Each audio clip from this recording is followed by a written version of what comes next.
Hello, it is I, Elle-C, and welcome to the stream. Just gonna be a chill stream today.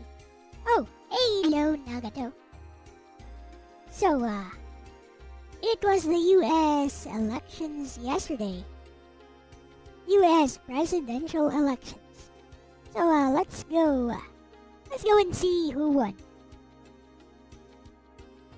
Oh, okay.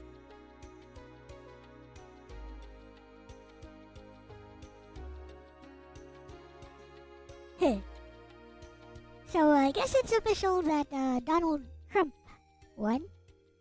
I wonder how the Americans in my community feel about that. I'm sure they're quite divided.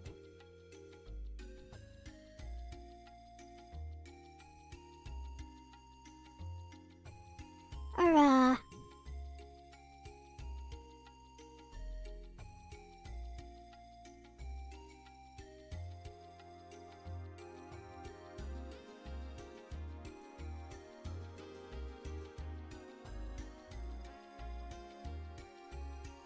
maybe they're scared of the consequences. Oh my!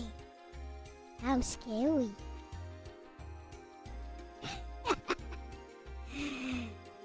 I'm gonna charge my phone. Be right back.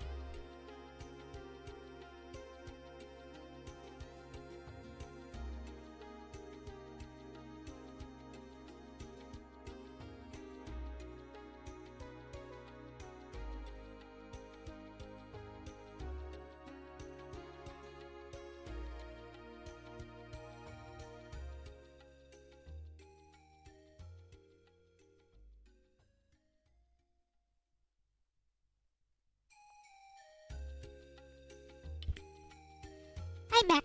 It's Jover. Hello, Meteor Guard.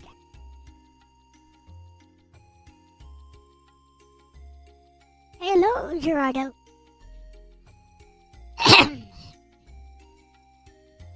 So, the US elections, presidential elections have been officially decided. Well, not yet, I guess, but more or less officially decided.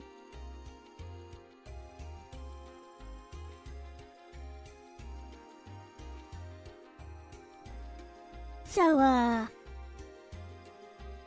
what are your reactions to it, guys?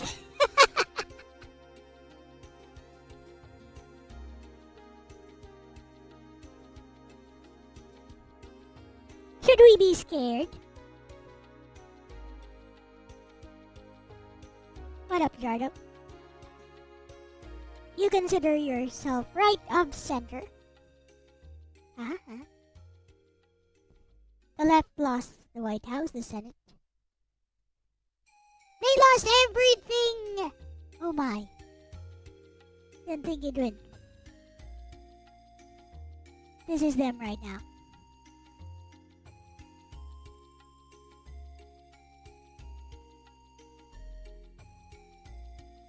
I see. So, basically, Minasan, kite kudasai. Taihen desu.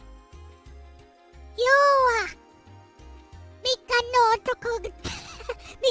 otoko ga, shouri da! Zenzen taihen desu. Kyou kara wa, Amerika ga chigoku ni narimashita.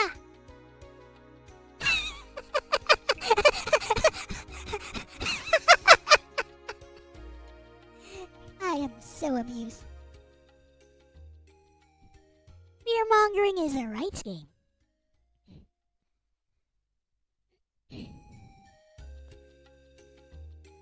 They're having meltdowns everywhere. Probably.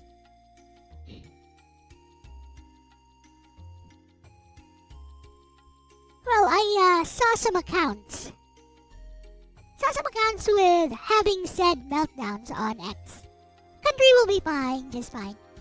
Saw some accounts having meltdowns on X. They have full control. Anyways, I saw some accounts having meltdowns on X, and it was funny.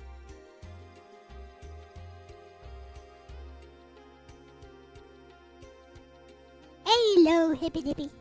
He's gonna flip back next election if they don't deliver. True, true.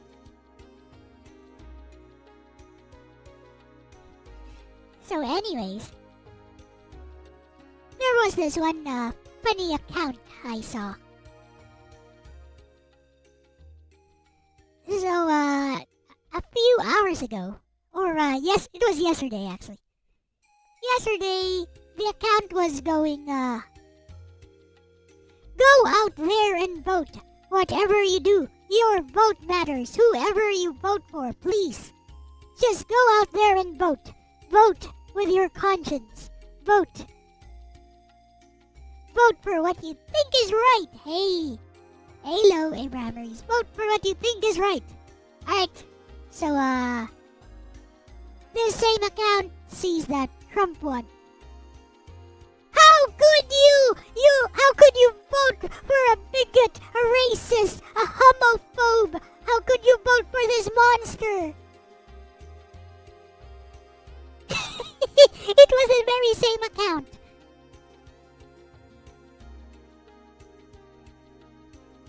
You have failed us.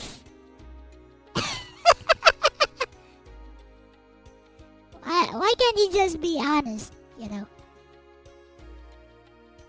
That account shouldn't have posted, go out there and vote. Should have posted, go out there and vote for Kamala Harris. Or, go out there and do not vote for Trump. Could have been honest.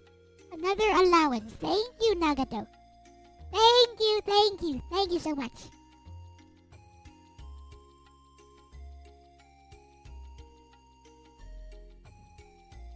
That was funny. So anyways, personally, I'm just having fun looking at all these posts right now.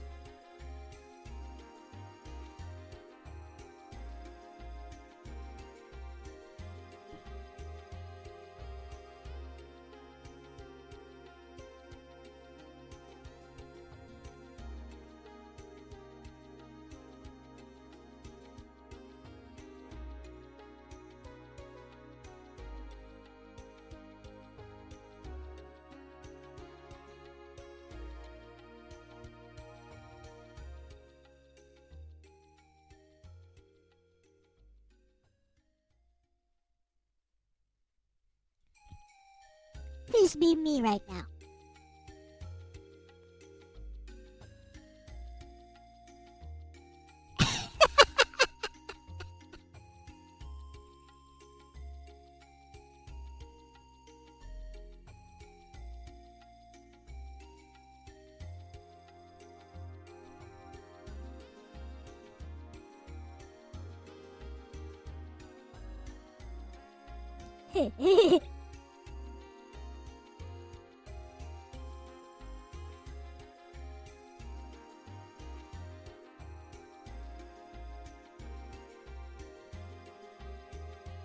Anyways, that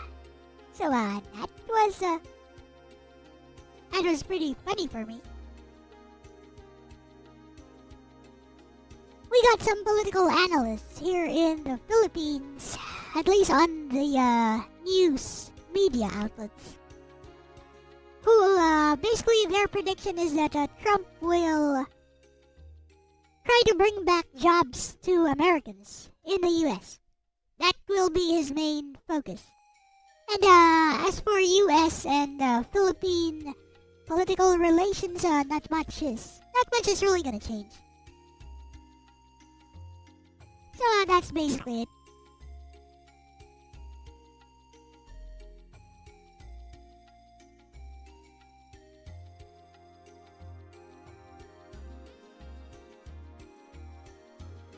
Seems like a reasonable take, I'd say.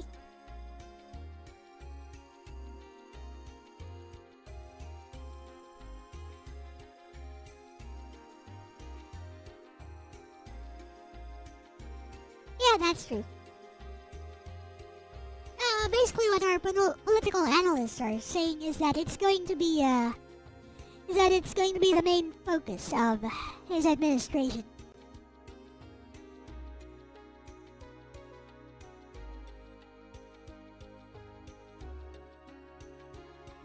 Well, apparently, honestly tired. Oh, another super chat. Thank you. America needs a reset. Reset to the world. Everyone is interested in winning and dunking.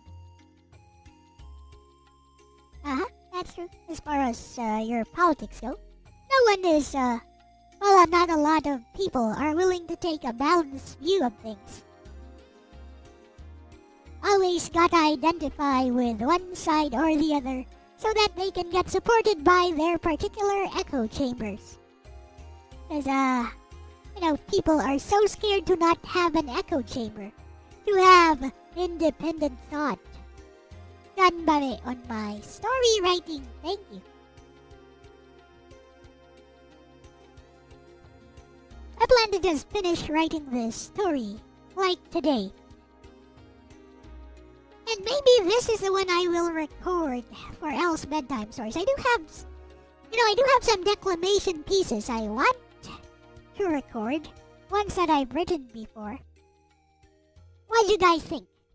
You know what? Let me put it up to a vote. Because, elections and all.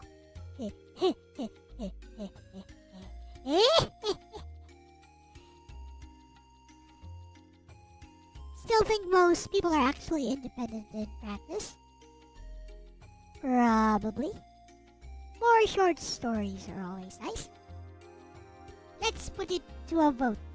How do I do this? Oh, I can't do it on mobile. That kinda sucks.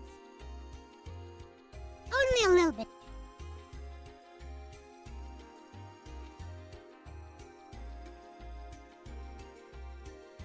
Ones I see online are just the most vocal radicals. Ah, yes, that's probably true. They are also the most annoying ones.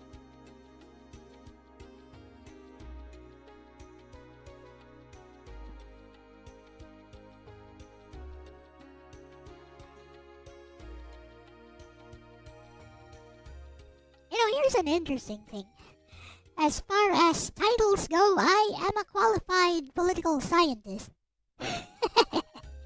Having finished political science as well as law here. Hello, Orc Chief Reviews. Welcome.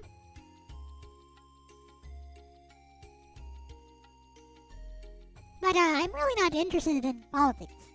So anyways, start a poll.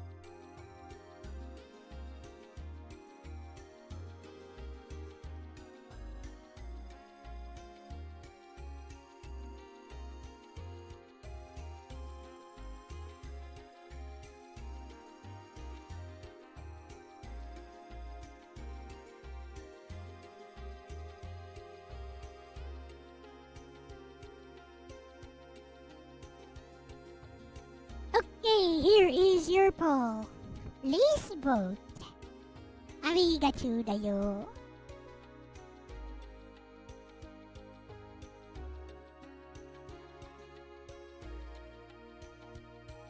Most people vote either based on personality or off of one specific issue. Ah, yes, like abortion.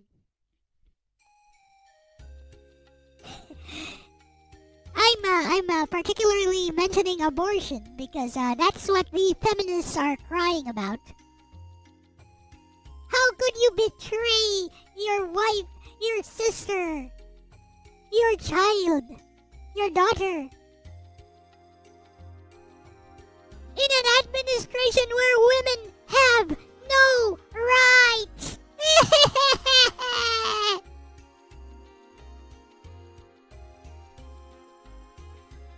Well, your votes matter. Your votes don't even matter as much as votes matter here in the Philippines, since you have the electoral college system.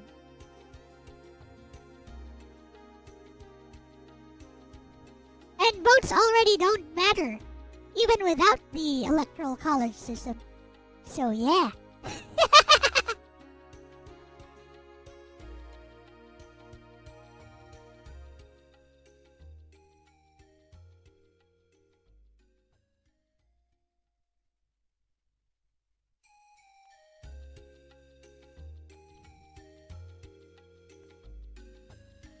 Oh, you mean for this one?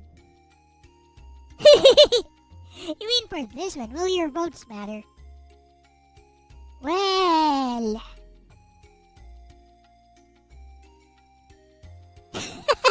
it could influence me at least. Gives me something to think about. Even though, the final decision is still mine to make.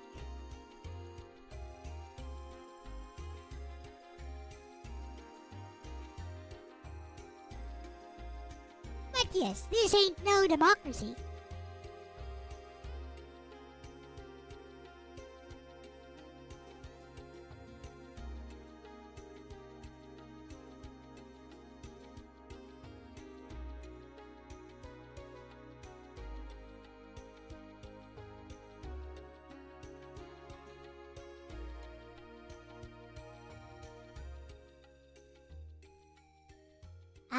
I know.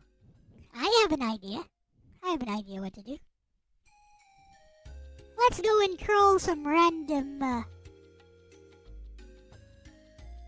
let's go and troll some random videos about politics or about, I know, about some way out there topics. Wait. Let me put myself to the side a bit.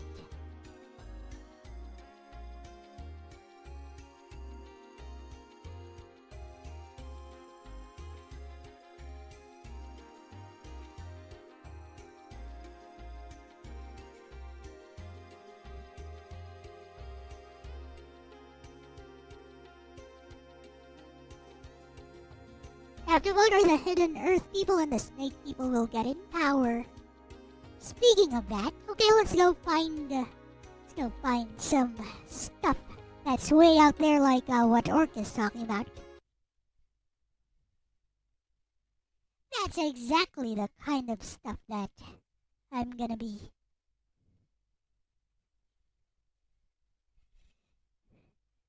posting in.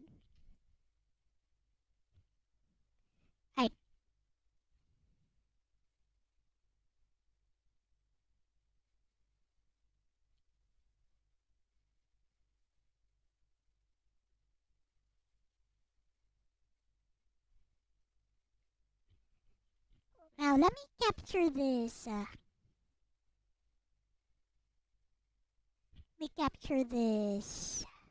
Browser window so I can show you guys. Then we'll get to work.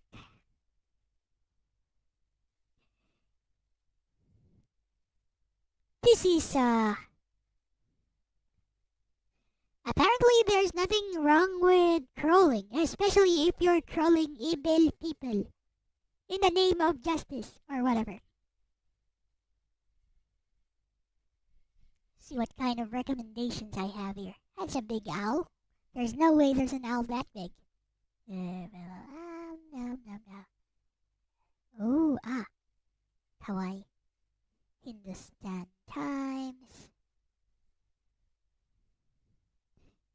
Look at that. Why do I get all these things? Oh, I know. Where's those, way out there? Avoid this horror game. No.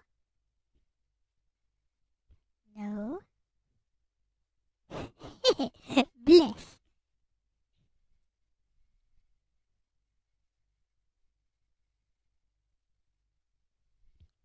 Trump, vote for Japan? Why would I? No. We're not doing politics day. No. I want one of those weird topics, like about spiritual stuff. Are you the chosen one?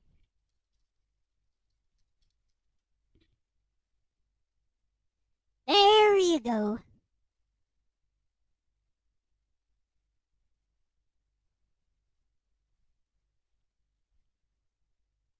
Let's see what kind of responses. Here we go. Here we go. Being a chosen one is the hardest thing I've ever gone through, but it's also fun but lonely. Pray for me, please. God bless you all. Yes. Hi, Dozo. Bless. Face obstacles and chosen ones have such a heightened sense of discernment. We are able to read the energy and quickly see the red flags. Yes.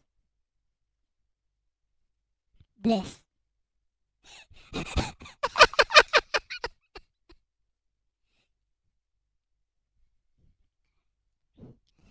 Trump Japanese mecha robot that blows up the world. Meh.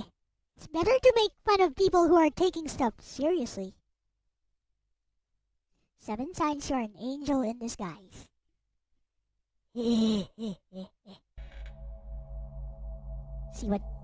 Let's see what this is all about before we react.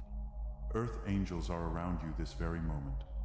They were sent to learn certain things about the human condition and to guide humans on Earth. These angels are usually spirit guides in training, or spirit guides who have been sent back to Earth in order to learn and heal others. You can encounter them anywhere at any time.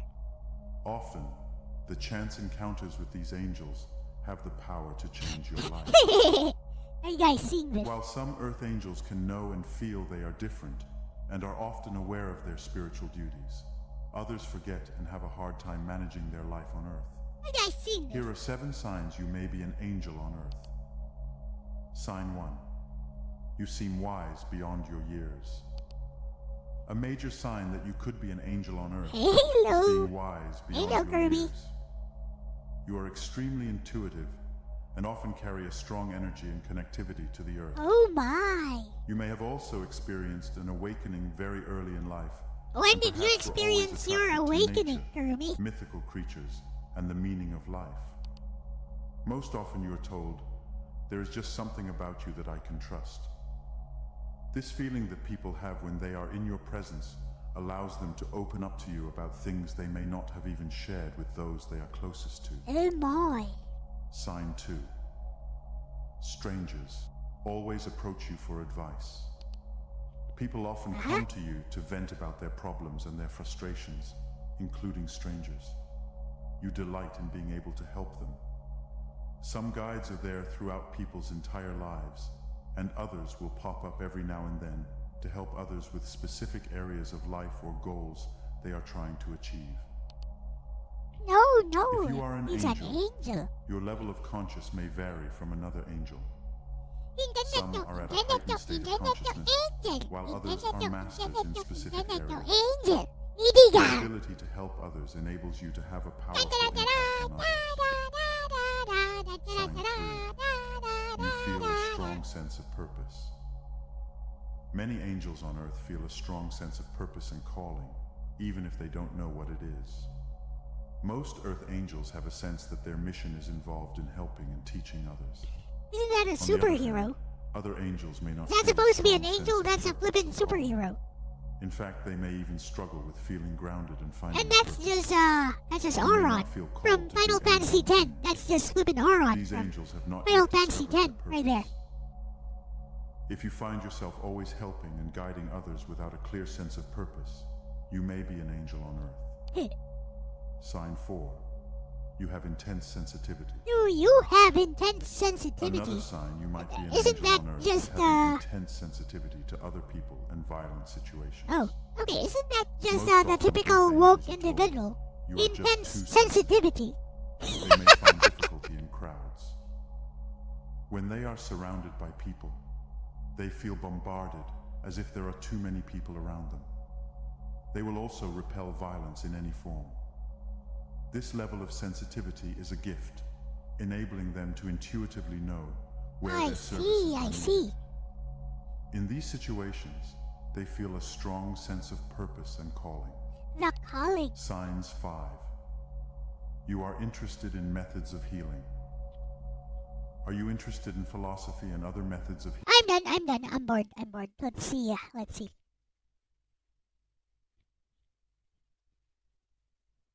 Greetings, other Earth angels. Bliss.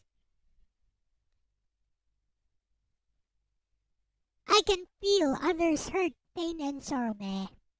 I have a feeling that I don't belong here and making everyone happy. I'm the one who is tired and sad. Bliss.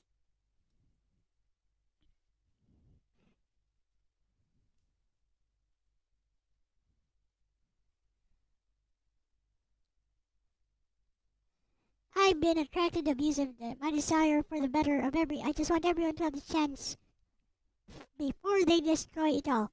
Peace and love. I stand for love and peace. Love and peace. Love and peace. Da, da, da, da, da, da, da, da.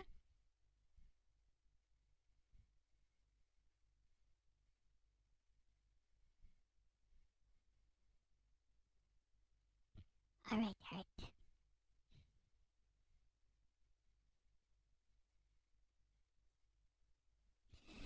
Ooh, Many are called, but few are chosen. We got more. Matthew 22:14. This If is you long. found your way to this video, it's not by accident. There are no coincidences for the chosen ones. You were led here, drawn to this No, I message, actually just because came you here already on know purpose. there's something different about you. You've always felt it, haven't you? A sense of responsibility. What's that? Orc Cheap Reviews has something. Okay, fine. You click on your link. It's okay. It's alright. Bliss.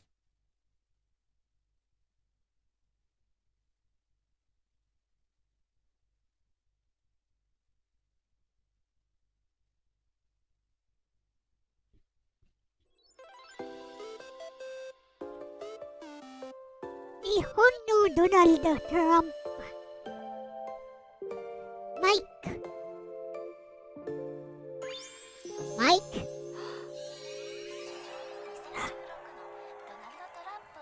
Donald Trump.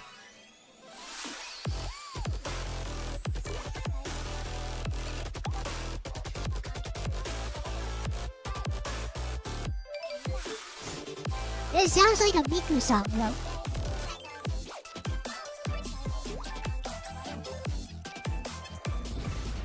Kinda sounds like Joshua Graham. Yeah, it does. The previous video.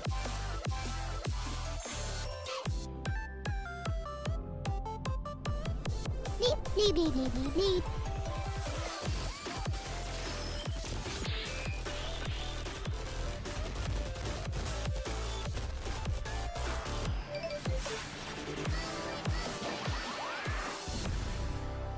Trump 2016. Cute. Not worth reacting to, though. See these guys in chat? If you type in bless, they'll know exactly what you mean. I can't troll these guys. Look at these.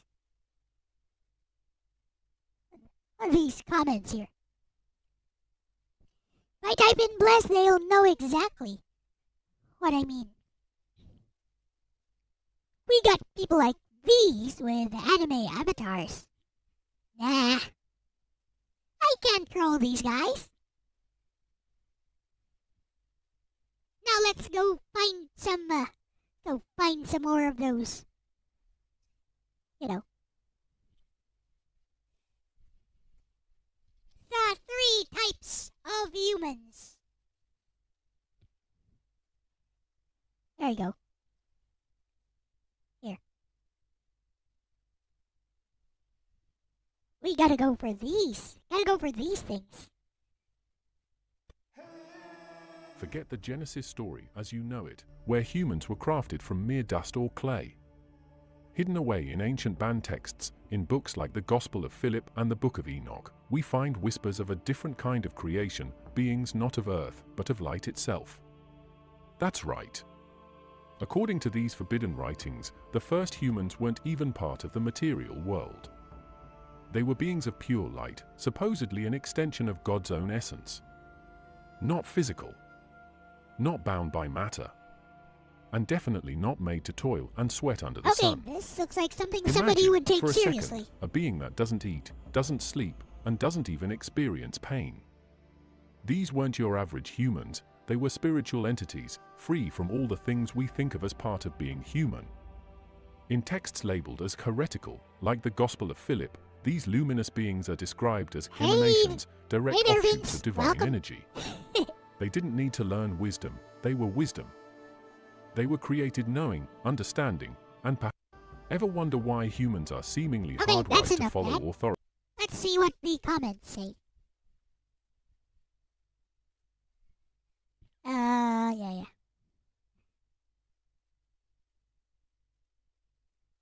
We are spiritual divine beings trapped on this physical reality. Bliss.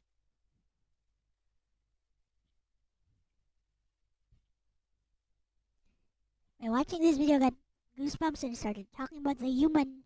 But 60. Okay, fine. You get a free pass. No trolling. Anyways, good video. However, ban is a bit of an overstatement. I choose my targets. Oh, Elle-C chooses targets.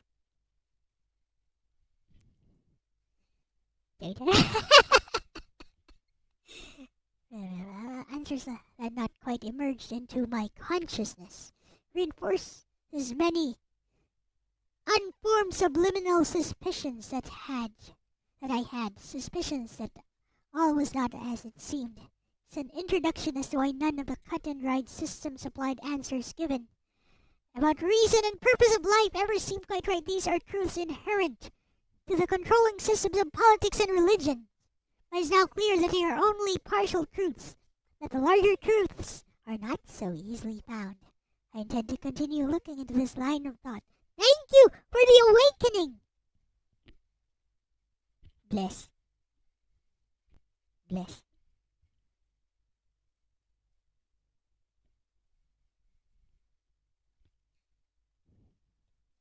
Oh!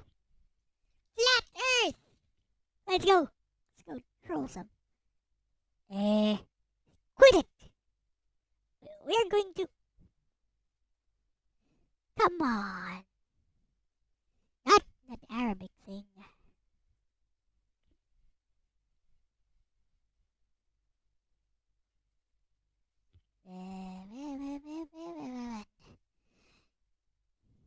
Flat Earth. Not just dumb, but... And things at all flat. Proof the Earth isn't flat.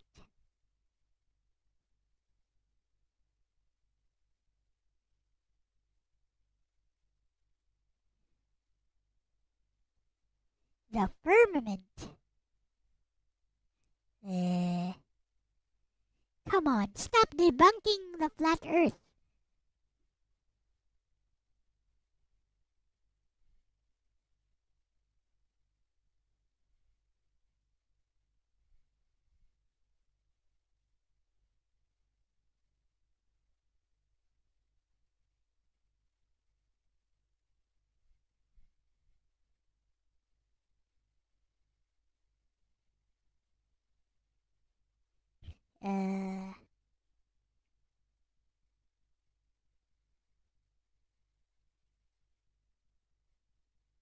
Nigga higga, no. That guy's a troll. What flat earthers?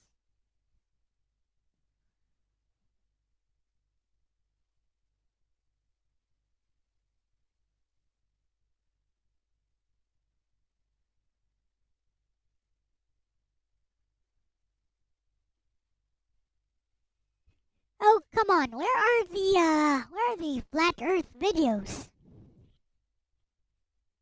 They're all gone.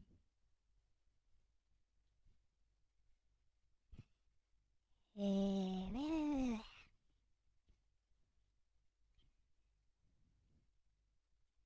Cerulean. Welcome. What happened to all the Flat Earth videos? Alright, fine. Let's find some more, the Hidden Earth.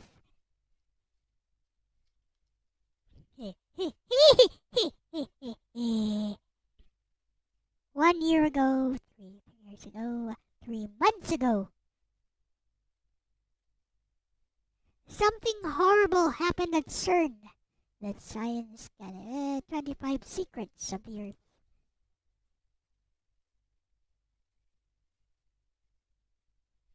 $6,000-year-old This is secret. the matrix of creation. Literally encoded in this King's List, one of the most famous pieces of cuneiform on our planet that we have ever decoded. And the first 3 kings, the Holy Trinity, it's like they were cheat codes provided to you in advance to escape. What we're going to address today is the matrix of all creation that physicists talk about. Is there a matrix running behind everything that we would call reality?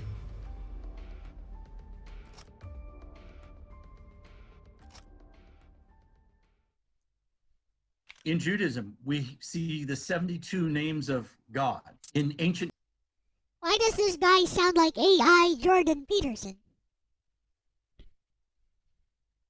Hey, have you guys ever heard the, have you guys ever heard the, Nagi got buns too. I know, right? You guys ever heard the parody of Jordan Peterson talking about Burger King? It sounds exactly like him.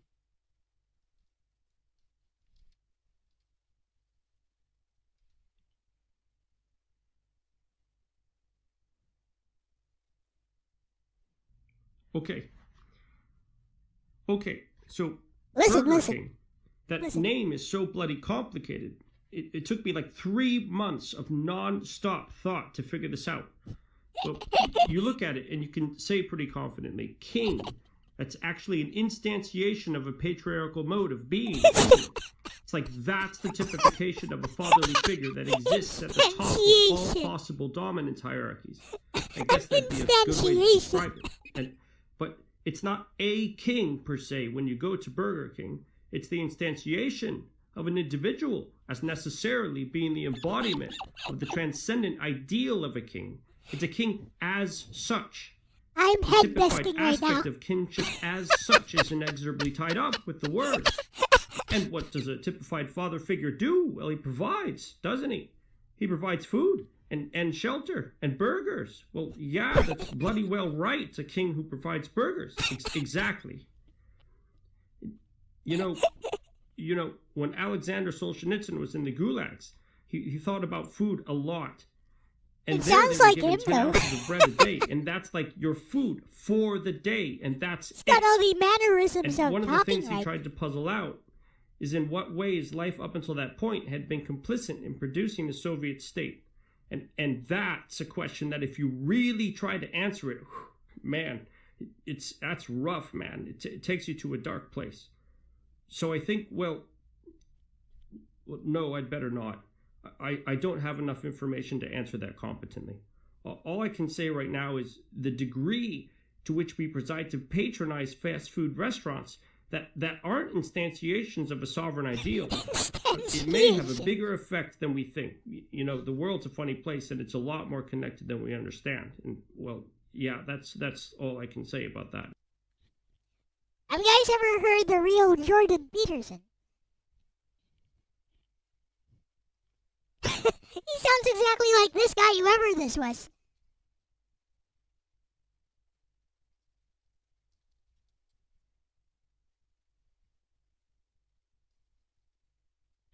Here.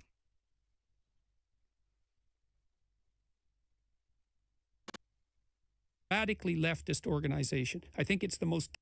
That's from 6 years ago, though. I don't think AI was a thing yet 6 years ago. Dangerous organization in Canada, although you could debate that. And they said all sorts of policies about how this legislation was going to be interpreted.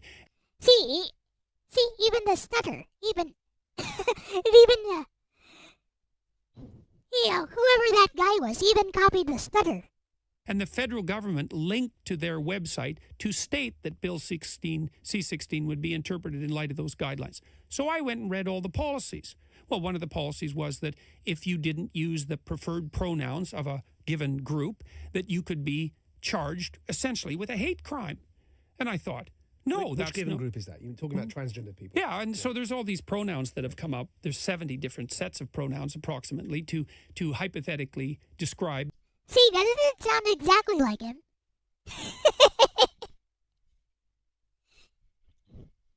That video was from 6 years ago, though.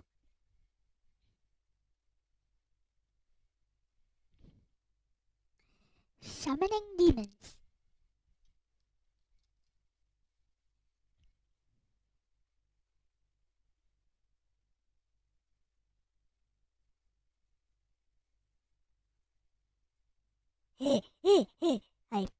Paimon. Paimon is a demon. Oh my, what a cute demon. Anyways. Hi everyone, welcome back to Lifting the Lamp. And in this video, I'm going to be talking about the demonic realm, some of the experiences I've had in the past working with demons, and why I will never work with demons again.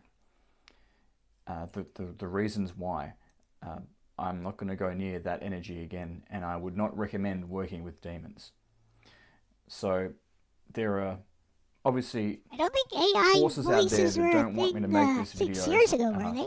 I've already had things happening to me over the last few days to try and prevent me or put obstacles in the way of me doing this video.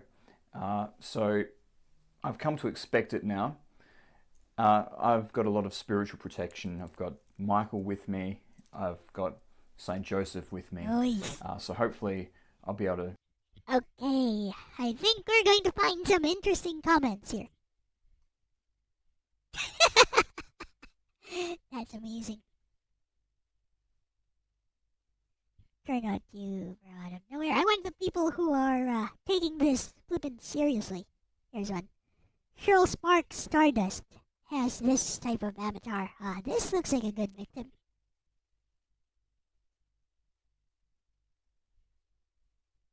I can see the responses. Christ was real, this is real, but nowhere near the same league as their creator. Triune God. This is his name, it is not, never was. Name the demon stated to King Solomon.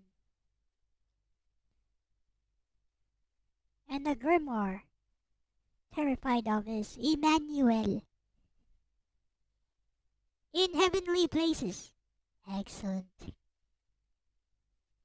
Bless. Bless.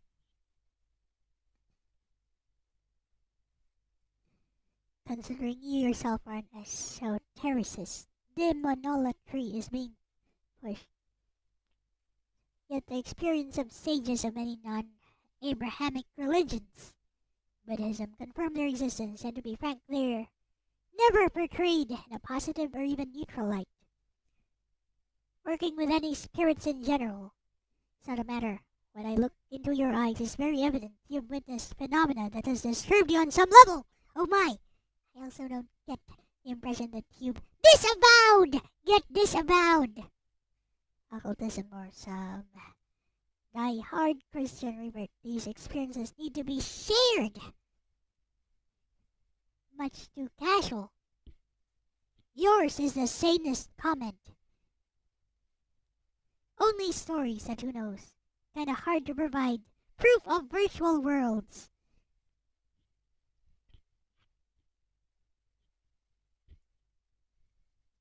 Bless.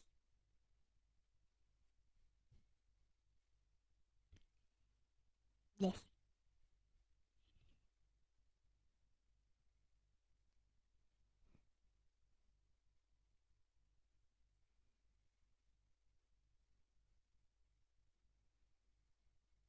spiritual realm is just as complicated as the physical one. Different layers, many different same goals. The idea that God is eternally real, lower level spirits only want your destruction. Sanctify yourself in your life. Jesus personally came to me and saved me. Represents something beyond reality. Bless.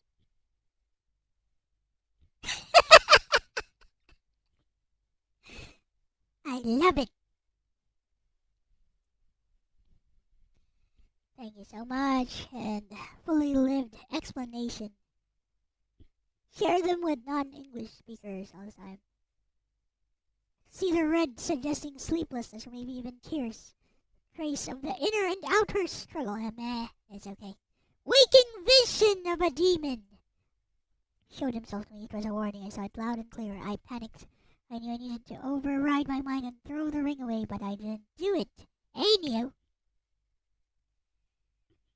Do your best to aspire to the light, to walk in the light, to work in the light. You do not need the assistance of demons in your low magic. There is no good reason at all to work with entities you know damn well.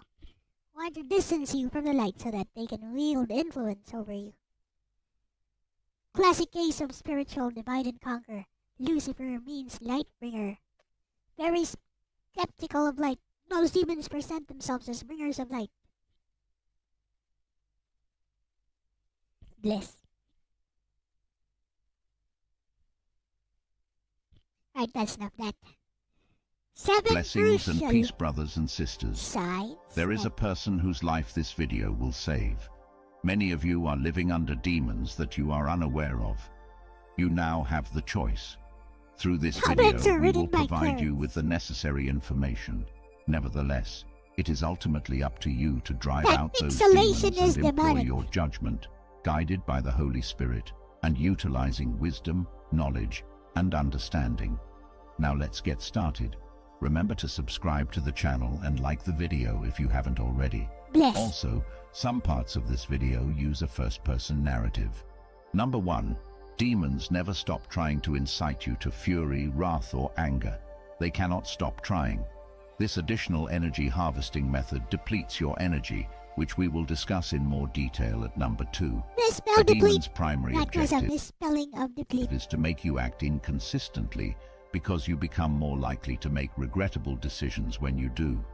You are now more likely to act based on feelings. You know, through intense emotion, living out that persona, and the following day, you're going to ask yourself, why did I do that? Since that demon aroused you. Demons like manipulating you to act inconsistently, since this is a spiritual battle. Demons I get it. take great pleasure in influencing you to live against God's will.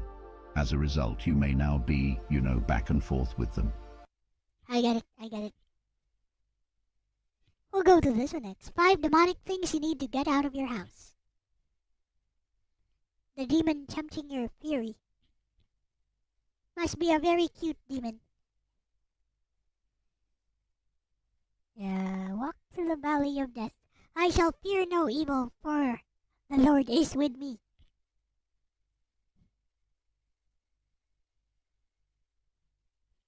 My cup runneth over, etc. Psalm 23. Yes. The 23rd Psalm is from the book of Psalms in the Bible.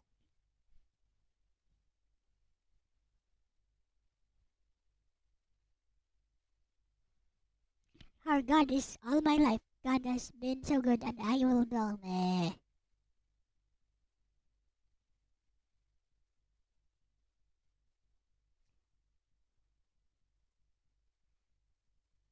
And unholy sexual encounters can drive a person to madness. Advice from a 69-year-old yaya. Work in a warehouse, you'd hear voices in your head telling you to do things, and then do what the voices told. They would threaten and tell you, you're not an agnostic or an atheist or even religious, Mr. Jonathan Nemo. You know what? You're schizophrenic. That's what you are. Got a real-life schizo here. Self-confessed. Ooh!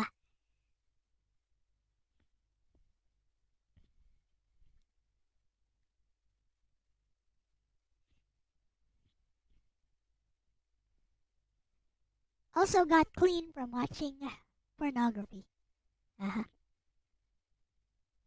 Bliss.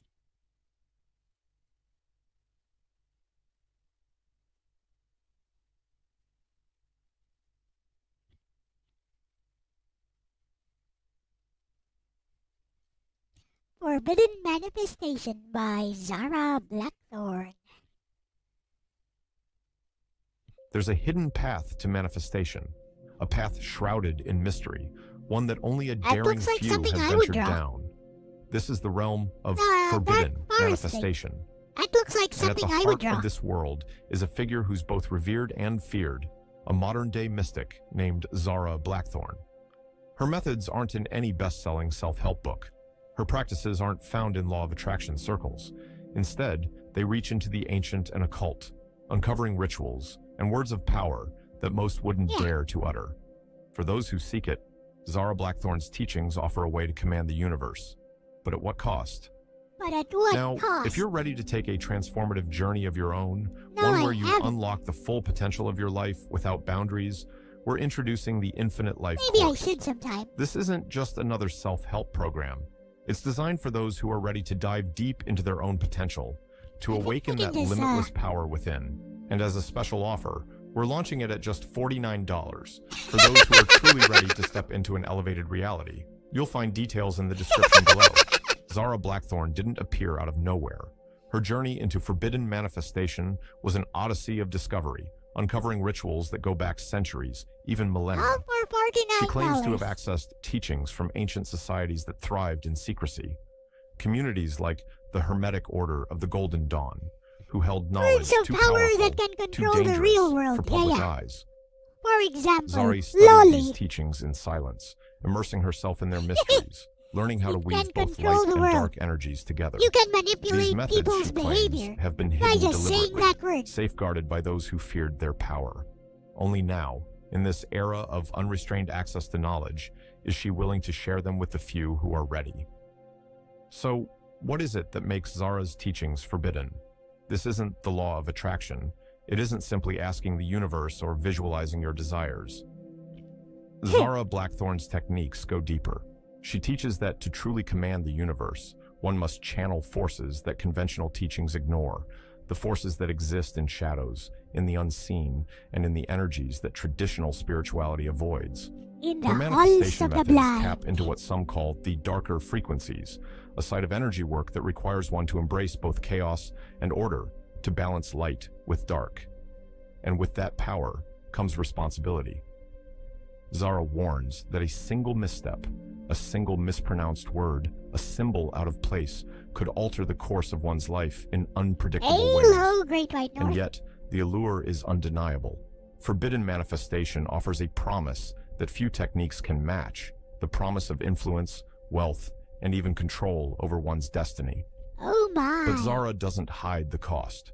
She teaches that to access such power, one must be willing to pay a price, one that often goes beyond material sacrifices.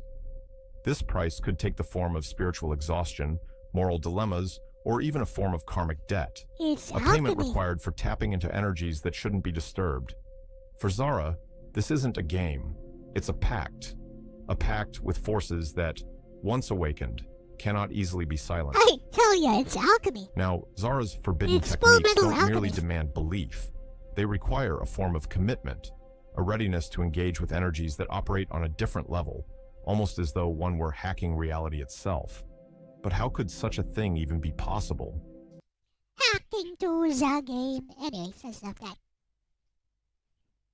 Is this spell work like black magic? Really, bro? Abracadabra?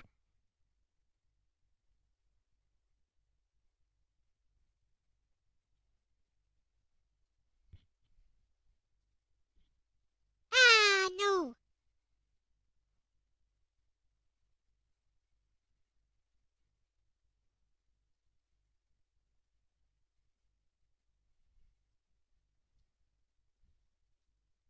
There we go.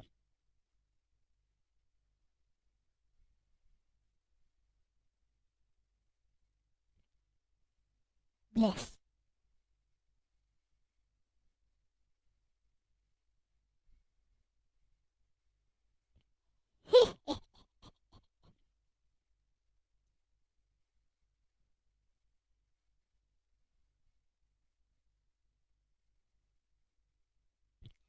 Targeted by the cabal.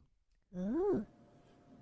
Two biggest reasons why you're being targeted by the cabal. All right, we're going to talk about it, and then we're going to talk about some things you can do about it to some funky green screen, mister.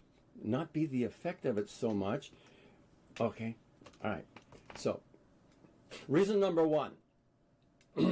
What is that reason number one? You're too smart. Yes. You know too much. You're too awake. All right. So you might be one of these people that have, you just knew, right? When you got here, something's not right, right?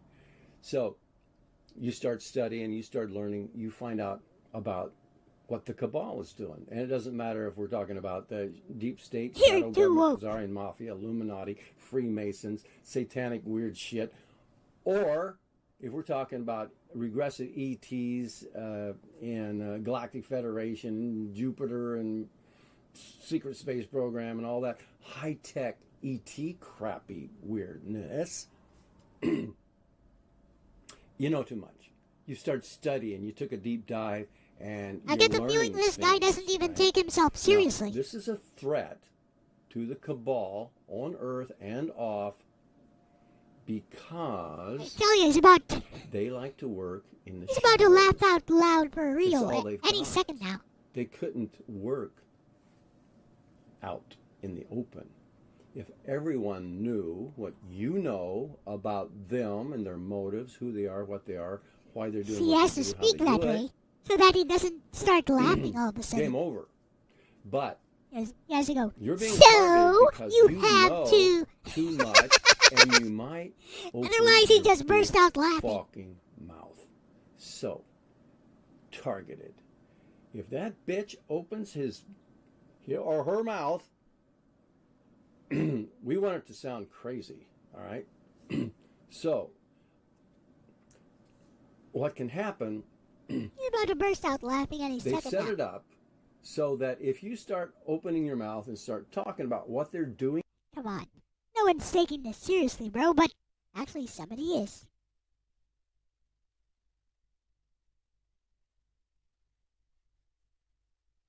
Finally, someone that truly understands what we are going through in its totality.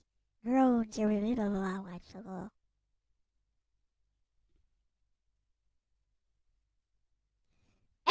weapons, noise campaign street.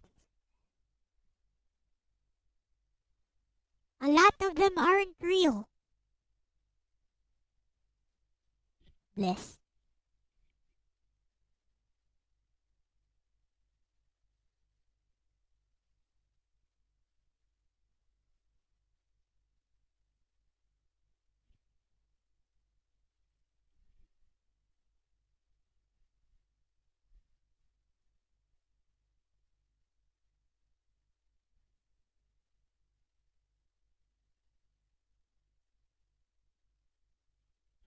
Their goal is to prevent you from achieving ascension, winning the game. Feed off of your 1.6k comments. Oh, nice thumbnail.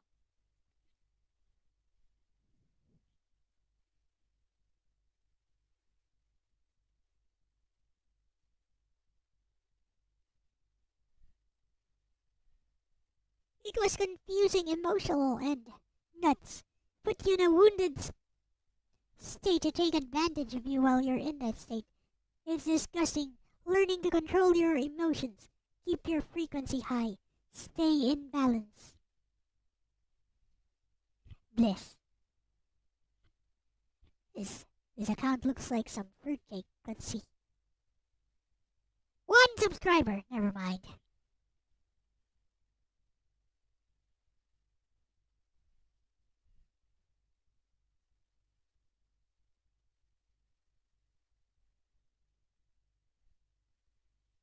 aware of you are so much. Remembering, discovering, blah blah. Somebody wrote a flippin' essay. No, somebody wrote a book.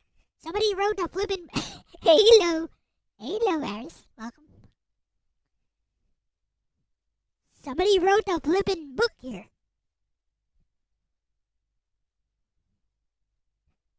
Perfectly put. Best piece of valuable information. Physical reality has an automatic definition. Blah blah blah blah. Yes.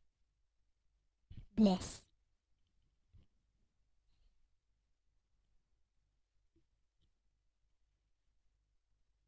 I invoke divine justice. Stars and stripes. Ha ha!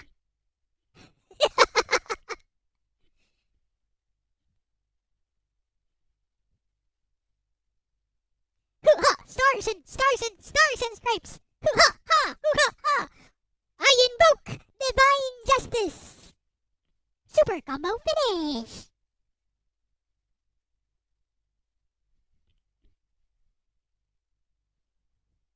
Your Narcissus reviews are longer than that, I guess.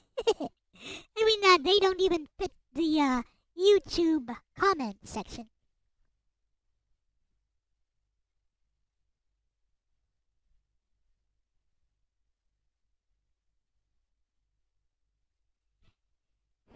No issues out of nowhere.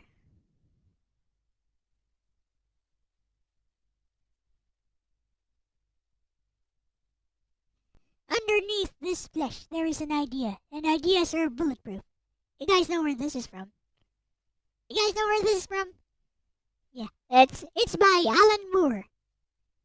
It's from V for Vendetta. From V for Vendetta. From both the movie and the comics.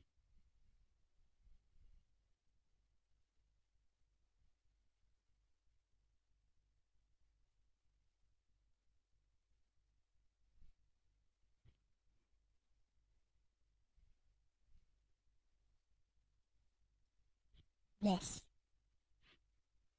Understanding psychic abilities. Oh, 10 signs. Are you guys clairvoyant?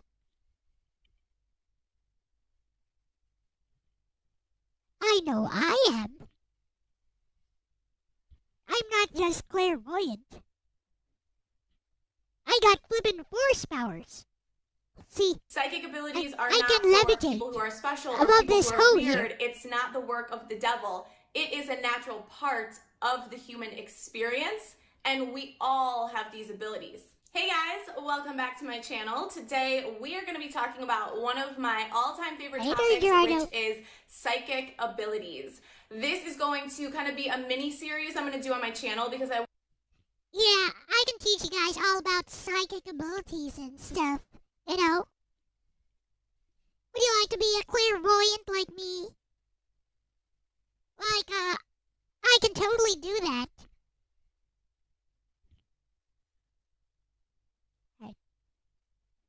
I don't do well with crowds. Very vivid dreams, see through people's words, feel tingling or warmth near third eye chakra. You're a daydreamer. You are a daydreamer. Da da da da da da da da da da da da da da da da.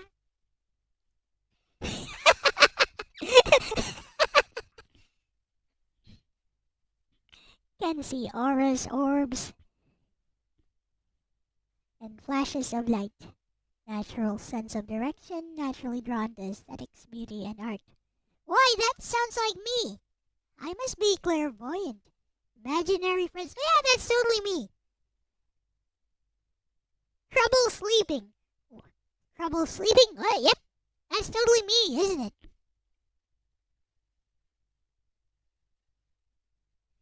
Very vivid dreams? Yeah. Don't do well with crowds? Yeah, I hate people. Totally me. Bless.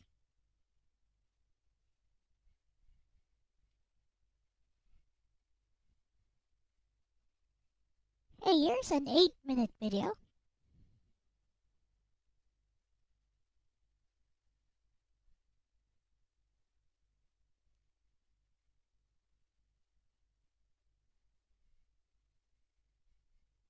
Gate. Jietai kanuchi ni te kaku tataka. No.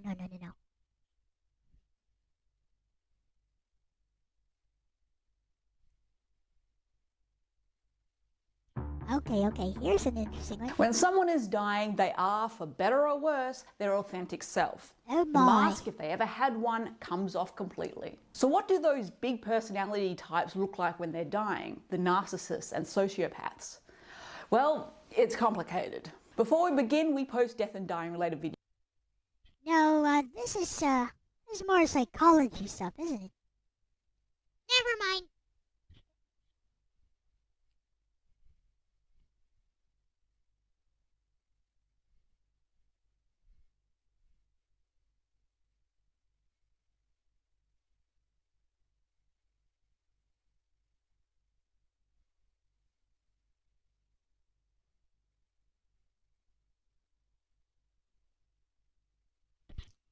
Need something,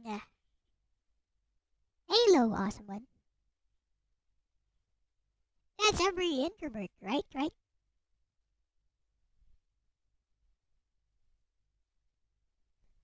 Why do narcissists smell so bad? Because, they don't shower regularly.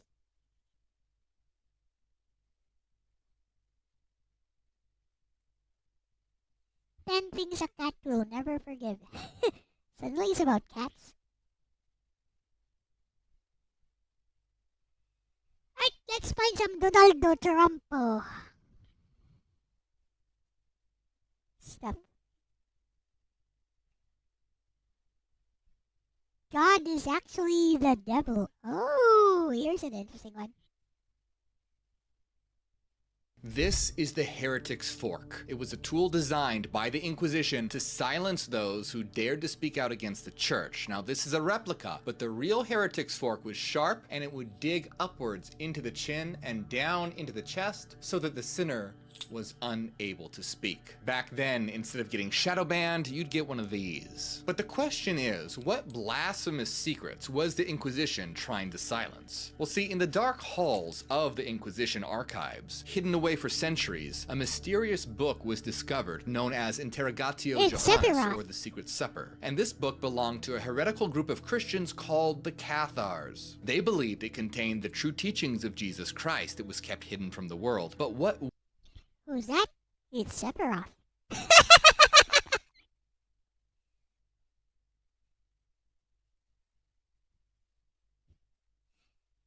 were those teachings, and why would the church that supposedly built on Christ's teachings hide this book? This is the Satanic Bible, written by Anton LaVey in 1969, and in it, LaVey writes that if the devil were a liar, then it would have been Satan, not God, who wrote the Holy Bible. And that's exactly what the Cathars believed. For them, the actual Satanic Bible is the Bible itself. Now that might sound crazy, but the Cathars were not the first Christians who believed that. This is the world's first Bible. And what if I told you that the man who created the world's first Bible would agree that the Bible that we have today is evil, twisted, and corrupted by dark forces? And then there were the Gnostics, who were ancient Christian mystics that believed that the being that the church worshipped was actually the devil in disguise. The Gnostics formed secret societies where they taught hidden knowledge that the church tried to destroy. But what It's Cyber Team in Akihabara.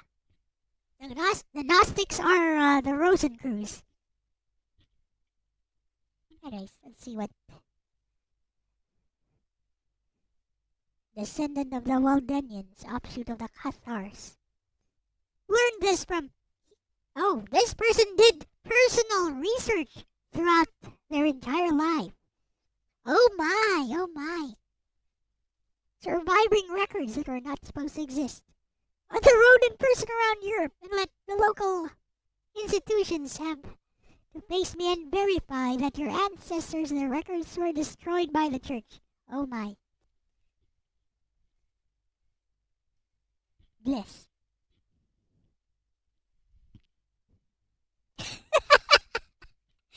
People are going to be so pissed off with me once I'm done with this.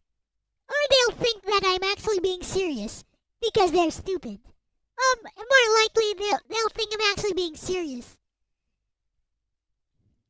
Sounds like he'd be a decent party member. Kazuma Kamashi is a big fan of this stuff and uses it all in Toaru. Ah, yes. He can throw out. At least he doesn't take that stuff seriously.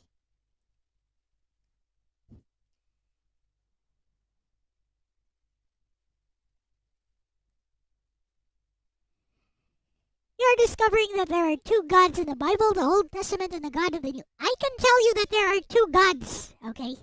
So the God of the Old Testament, he's a war god. He's a war god at war with the gods of Egypt. The God in the New Testament is totally different. Actually, Metatron, I think, has a video on that. You know, there are some actual historians on YouTube who have videos and information on that.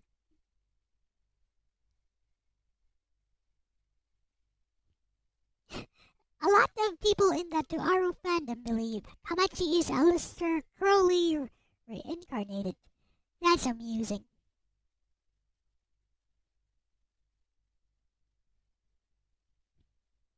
All the evidence is there. Bless.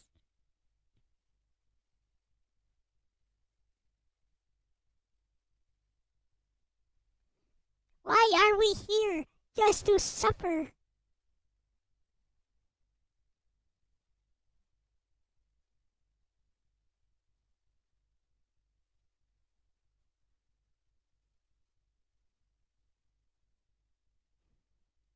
Prepare for apocalypse.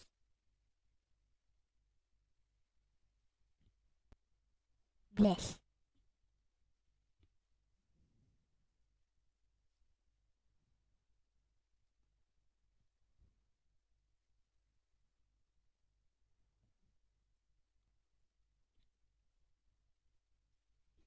Bless. Shinmen Takezo. What? I bet somebody knows. I bet somebody knows the reference here. Hey, good night, Sinkit. Bless. Sleep well. Mayo Squad broke up. Hey, what happened to Mayo Squad? Hey Shin, respond. Hey Shin, say something.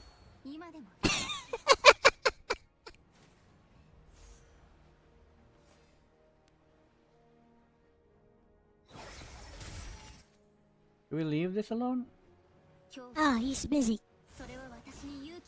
He's busy trying to kill Secure. No, we don't.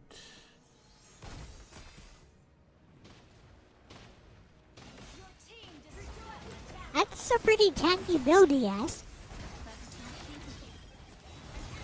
All the HP he has. What kind of flippin' build does he have?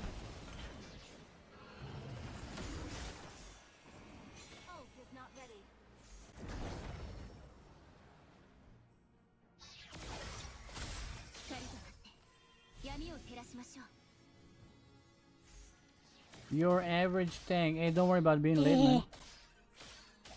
He didn't respond because he's busy trying to kill Secure. Never mind, let him be.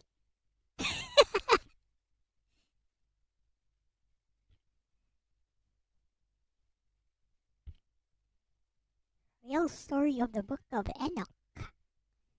7 things Satan cannot do. The Joker! Oh, it's this guy again. Sephiroth is getting popular. Journey to the Stars.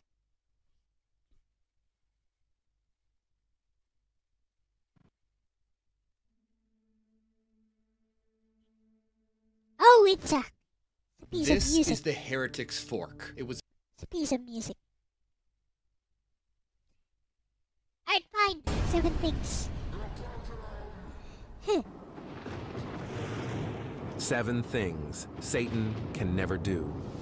The way some people speak of Satan, they make him seem all-powerful and all-knowing. They make him seem as if he can do anything he wants. That's not true. That is what he wants us to believe. The truth is that God limited Satan's ability. Is that God or Obi-Wan?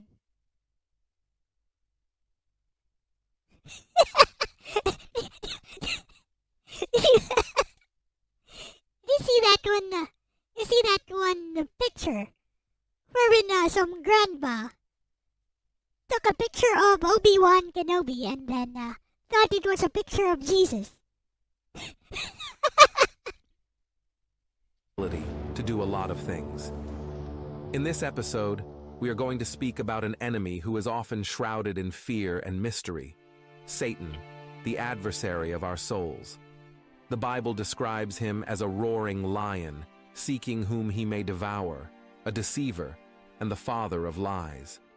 Yet, as powerful and cunning as Satan may seem, there are things he can never do. There are boundaries set by God that he cannot cross, limits that he cannot breach. And it is crucial for us, as believers, to know these truths, not only to stand firm in our faith, but also to walk in the victory that Christ has already won for us. So, in case you are wondering, here are the 7 things Satan can never do. Please subscribe to this channel, like, and share this video. God bless you. Number 1. Satan cannot read our thoughts or hearts. The first thing Satan cannot do is read our thoughts or know the intentions of our hearts. While Satan is a master of deception and can observe our actions and listen to our words, he cannot see into the depths of our minds or hearts. This ability belongs to God alone. In 1 Kings 8 verse 39. Boring. Jesus Christ is my Lord and Savior. Jesus wins. Amen. Bless.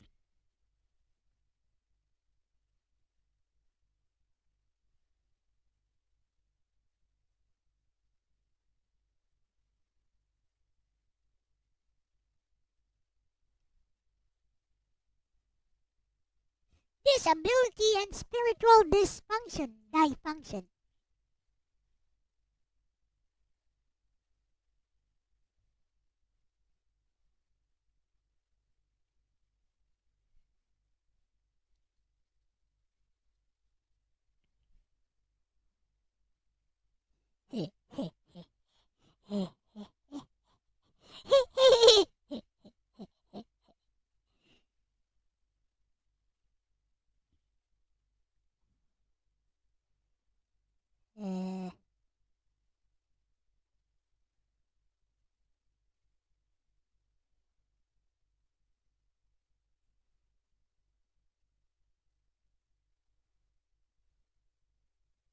Bah.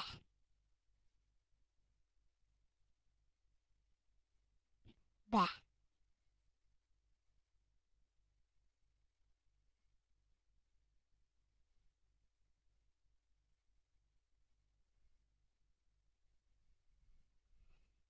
Nothing. Boring. Nothing. Hello, Simnim.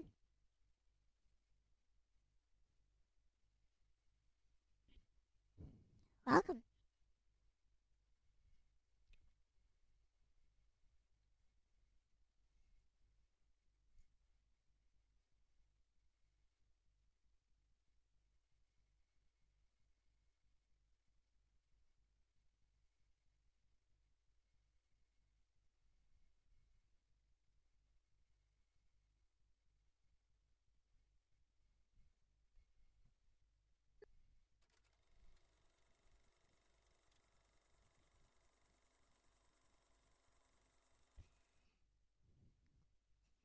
If you look deeply in the palm of your hand, you will see your parents and all generations of your ancestors. All of them are alive in this moment. Each is present in your body. You're the continuation of each of these people. That is your very specific quirk.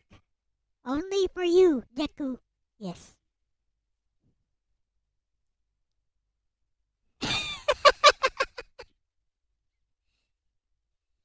That's literally My Hero Academia.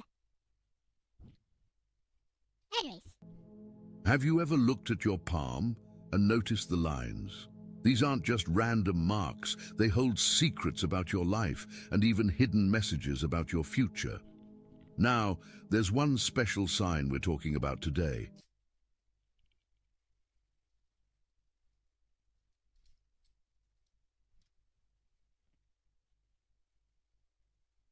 Contain such forbidden.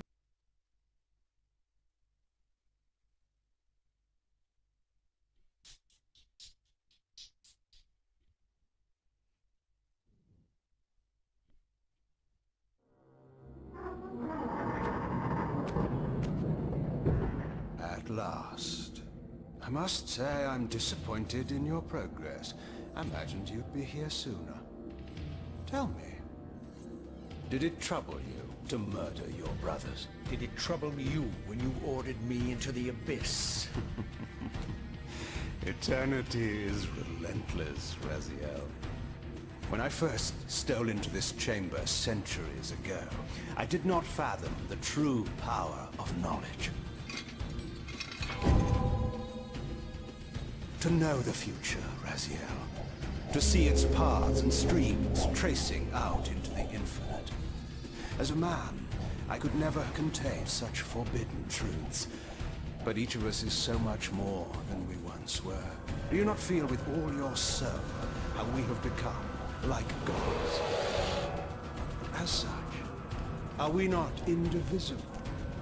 As long as a single one of us stands, we are legion. Our futures are predestined. Mobius foretold mine eons ago. We each play out the parts fate has written for us. Free will is an illusion. It's an illusion. Sarafan came. How could you profane a priest by turning him into a vampire? How could I not? One must keep his friends close, Raziel, and his enemies even closer.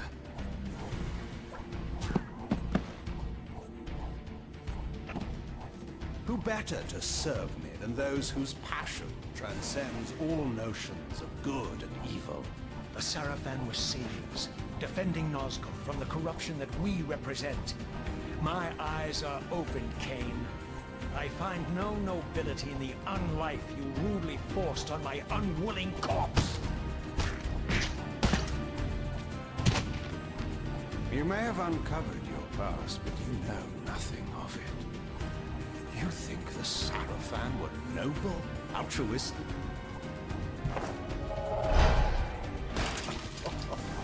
Oh, don't be simple. Their agenda was the same as ours.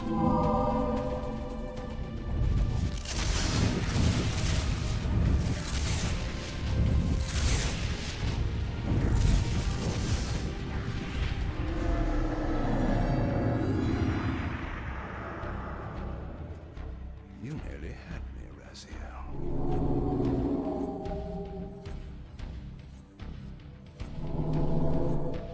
But this is not where or how it ends. Fate promises more twists before this drama unfolds completely.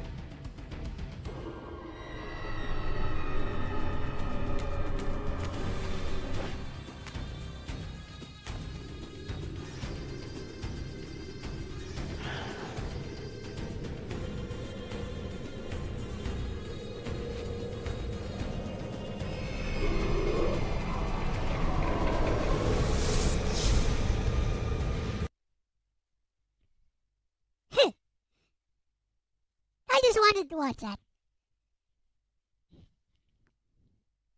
I can explain the premise of the Soul Reaver games very simply. Especially that scene. Super easy, I tell ya.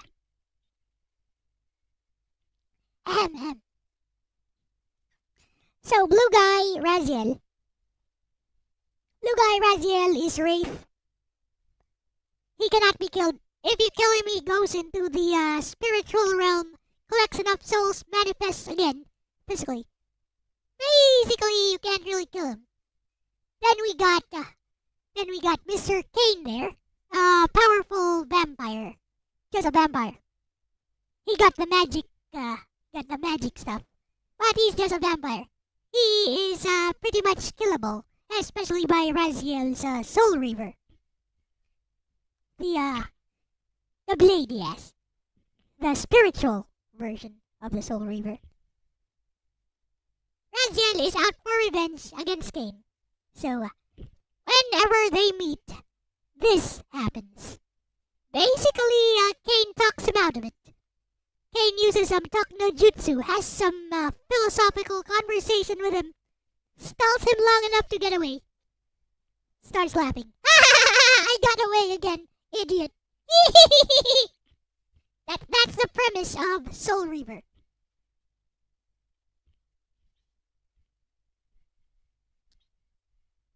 Yes. Kane is very good at talk no jutsu.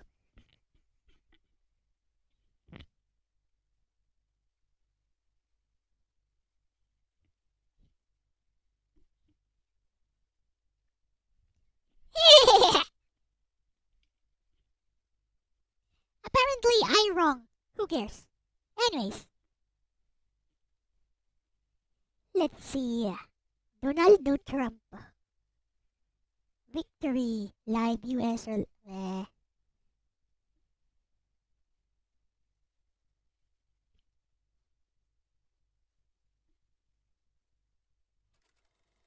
Spiritual meaning of a half law of polarity, the great alchemist. See what this guy says. Have you ever stopped to wonder why life feels like it's built on contradictions?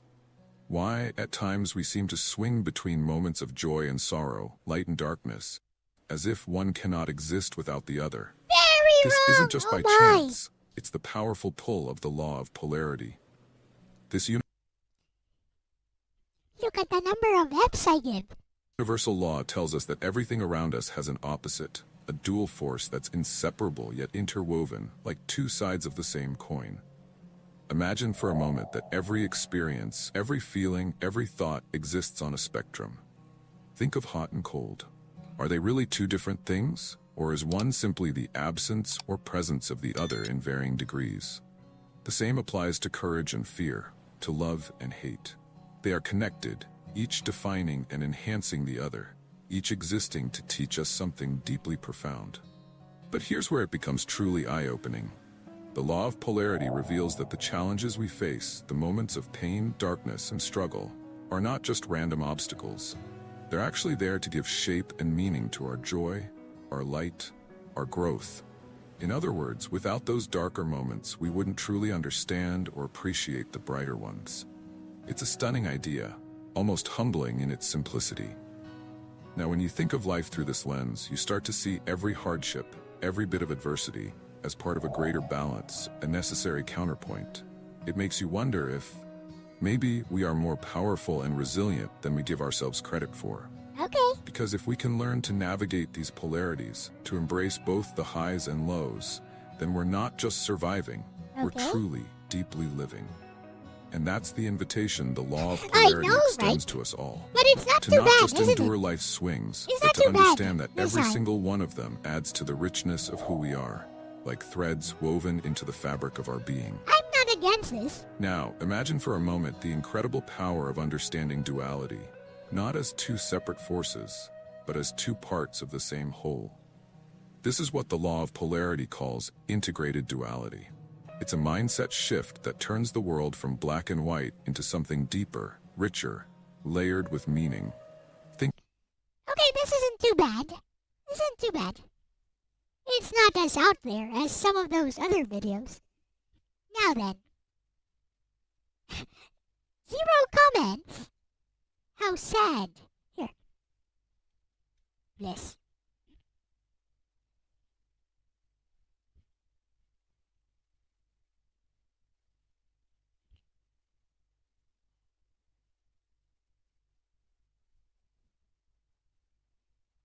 I mean, this one isn't too bad at all compared to the other ones. It's not out there.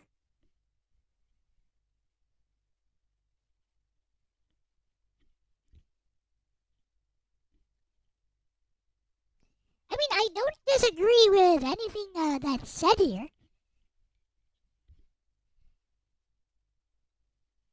You know what? You get a sub. There.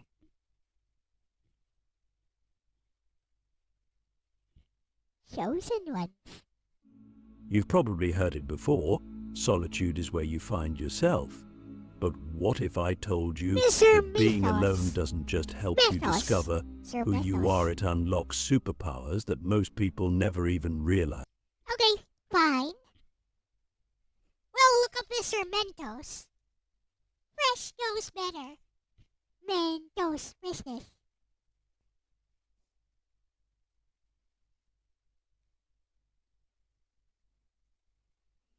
Is it this guy, Mr. Mythos?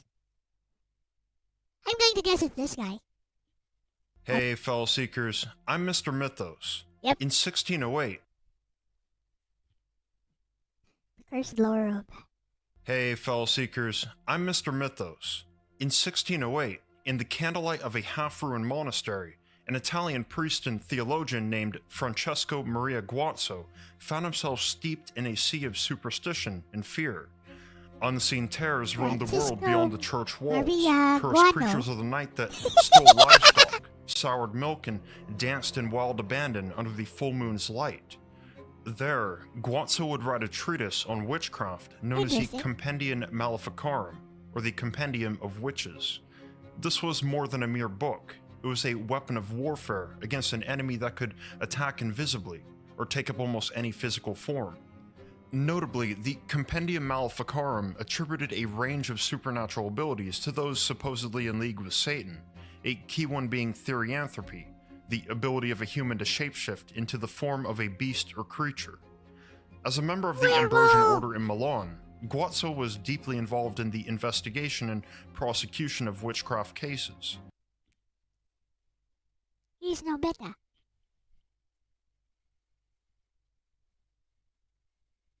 Drawing on his own experience conducting witch trials and studies of earlier demonological manuals such as the Malleus Maleficarum, the Compendium Maleficarum quickly became the go-to manual for hunting shape-shifting witches, and its dark lore would cast a shadow of death over many in Europe. Today we'll dive into several particularly strange stories from the bizarre and disturbing world of therianthropy, blurring the line between myth and reality. After all, in the realm of shapeshifters, nothing is ever as it seems. Exploring shapeshifter lore makes us question the truth in these stories, much like modern day news. And news really is like a shapeshifter. Today's sponsor, Ground News, is a website and app that combines news from around the world with context on each story, so you can visually compare every side and verify the sources of your information. For example, 17 articles have been published worldwide on a man who is about to be charged with a felony hate crime for dismantling a statue. And did he really cut off its head? Depending on where I get my news, the language might affect my feelings on the matter. But head over to ground.news/Mr. Myth how the phenomenon of therianthropy have been documented in Europe for many centuries. Quote, the belief in such monstrous transformation is nothing new, but was firmly held by the ancients many ages ago. Herodotus and Solinus. Hey, guys gotta feed himself.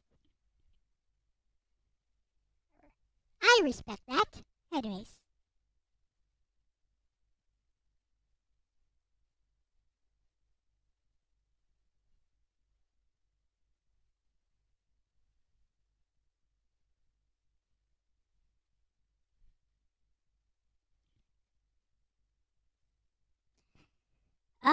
Looks like this guy is not. Looks like this guy is not one of those fruitcakes. He's just into this stuff. Well, that's sad. It's just some historical stuff. Meh. Boring. I'm bored. I want someone who actually believes what he's spouting. Like Mr. Sephiroth from before.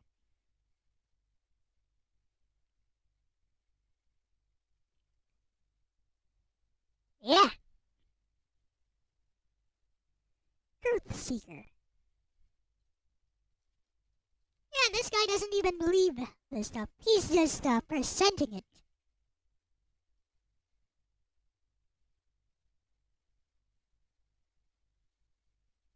Truth seeker. Truth seer. Aliens! Oh, oh. Here's seeker.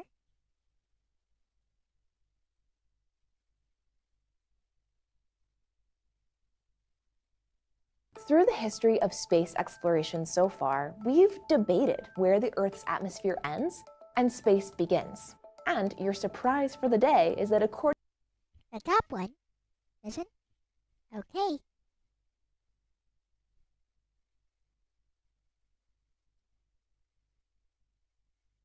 Let's see.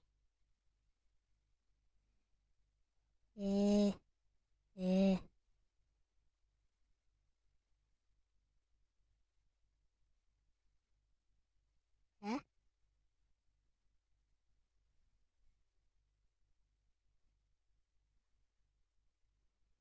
We got nothing. Meh.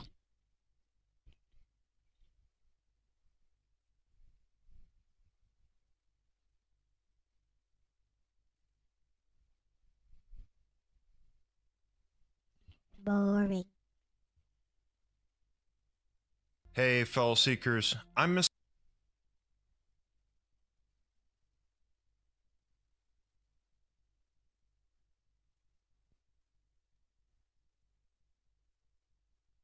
Meh.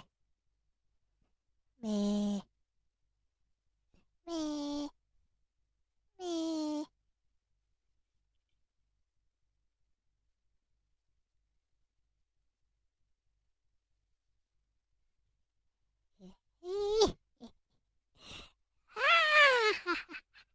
There is an invisible world that exists around us, and within the invisible world, there are angels.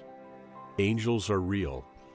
For all we know, there is at least one angel with you right now, wherever you are. We are surrounded by angels. Do you know that there is a possibility that you have come across an angel and not have realized the person you were interacting with was an angel? Hebrews chapter 13, verse 2. Do not... Hey, Sir Jacob. Reaction to the U.S. presidential elections. What is your reaction? neglect to show hospitality to strangers, for by so doing, some people have entertained angels without knowing it. Does that not amaze you, that some of you have seen angels and had absolutely no idea? And you will not know that you have come across an angel until one day when you are in heaven. I personally have never seen an angel, but I know that they are real, and they do appear to people. And in all honesty, whilst I'm here on earth, I don't even have to see one here on earth because I believe the Bible wholeheartedly. And within this Bible, angels are spoken of more than 250 times. Quite literally, angels can be seen throughout the Bible, but there is no book that contains more angels than the book of Revelation. This Bible is full of angels, and these angels live among us in a sense that if you are indeed a child of God, you are divinely protected by God's holy angels. Psalm chapter 91, verse 11 through 12, "For he shall give his angels charge over you, to keep you in all your ways. In their hands they shall bear you up, lest you dash your foot against..."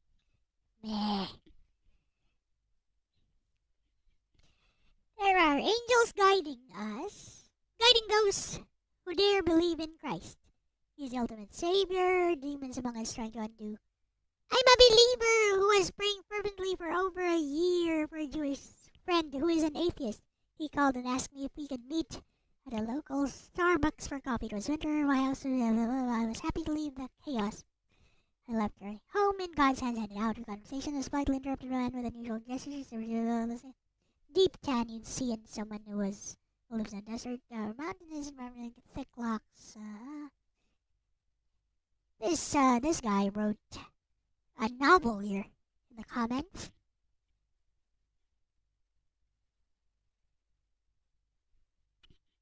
God spoke to him, not unlike Saul on the road to Damascus. Calmly rebuke your friend who desperately presented the atypical atheist defense, which included, A weak commentary of science and opinion. He quoted Darwin, which we know is scientifically suspect. Humans and friends stood up and held enough. Held up his hand, saying enough. Shook his hand, thanking him. He made his way to the car and waved. Sat stunned at what took place. Was answered rather quickly. I was given them. Was level. Sometimes timing was just a little bit of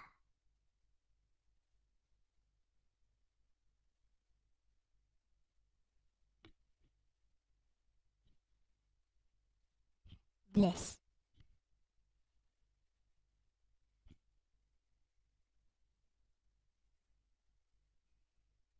Please pray for me and my children. Looks Filipino. Come against me. Heavenly Father knows my struggles are real, blah blah blah. Choosing groceries. You know what? Never mind. You get a pass. You get a pass. Angels, they protect me when the bullets were flying. Yes, they protect me. Hardly wait to stand in heaven with them. Why create the earth? Why not just make an angel?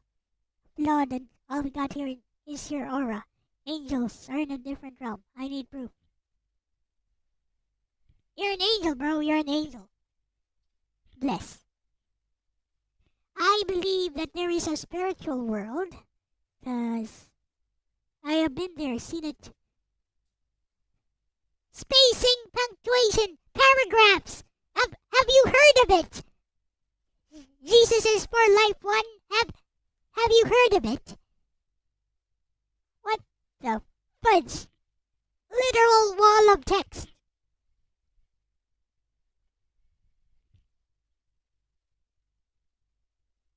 Halo Hill. Amen.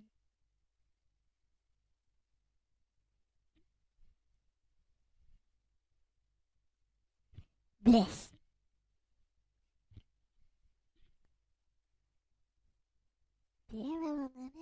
Weapon against me shall prosper.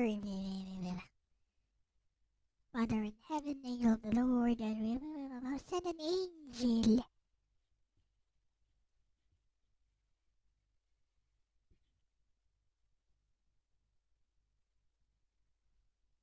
Type pure. You're an angel, bro.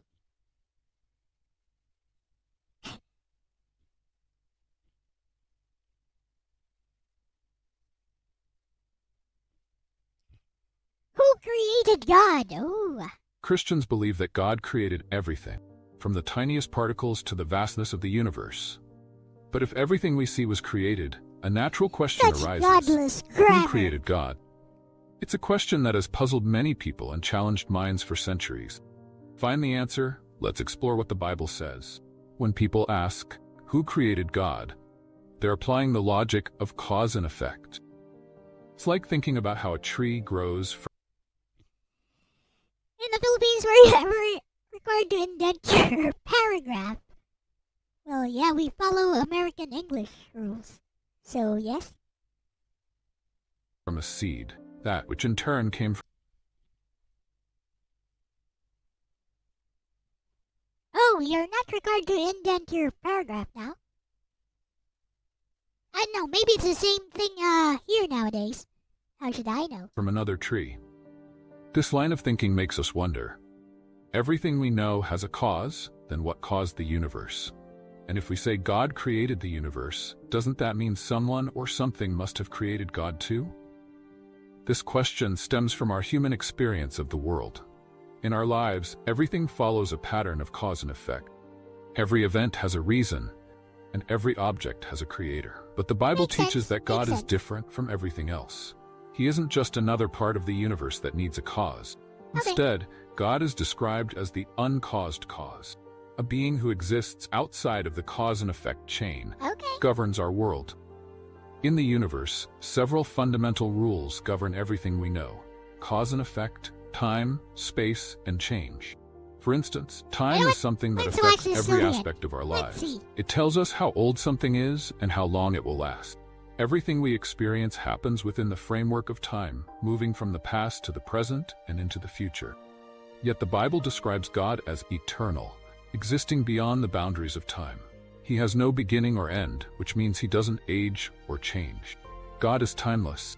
Similarly, space is another rule that limits everything in our universe. Every object occupies a specific place, and nothing can be in more than one location at a time. However, God is understood to be omnipresent, meaning he is present everywhere at once. He isn't confined to any one space. God exists beyond the physical universe and isn't bound by the limitations of space. Change is another fundamental aspect of the universe. Everything around us is constantly changing, from the smallest atom to the largest galaxy. God is different. He is unchanging, constant, and perfect. The Bible teaches that God remains the same forever, with a nature and purpose that are always complete and perfect. In our world, everything is dependent on something else. Just as a plant needs water, sunlight, and soil to grow, everything in the physical world relies on something else to exist or function. However, God is not like that. He is described as a necessary being whose existence is not dependent on anything else. In fact, everything else depends on him. God is the unchanging foundation of everything that exists. So if God exists outside these rules, who created him? The Bible gives us a clear answer. In Psalm 92, it says, "Before the mountains were born, or you brought forth the whole world, from everlasting to everlasting you are God." This means God is eternal. To be eternal means to exist forever, without a beginning or an end. God has always existed, and he will always exist. He doesn't need a cause, because he is the cause of everything. In another part of the Bible, when Moses asks God for his name, God replies, "I am who I am." Exodus 3:14. This phrase in Hebrew conveys the idea of self-existence. God doesn't rely on anything or anyone for his existence. He simply is. The name I am shows that God is completely independent and self-sufficient. He doesn't need a cause because he is the source of all life and existence. Some people argue that God is just another being within the universe, subject to the same rules as everything else. But the Bible teaches that God isn't just another part of creation. He is the creator of everything. Psalm 33:6 says, "By the word of the Lord the heavens were made, their starry host by the breath of his mouth." God is the one who made the universe and everything in it. He exists outside of it and is not subject to its rules. In Colossians 1:16, it says, "For in him all things were created, things in heaven and on earth, visible and invisible, us, and his ways are beyond our comprehension." That was pretty simple.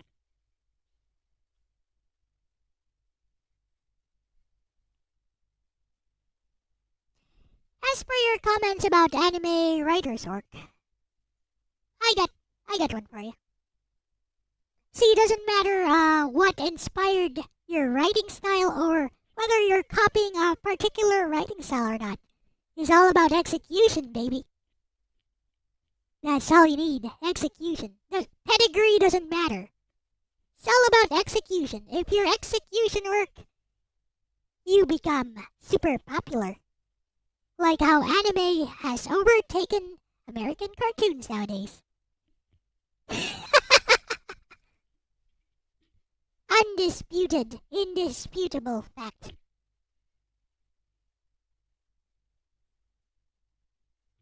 Anyways.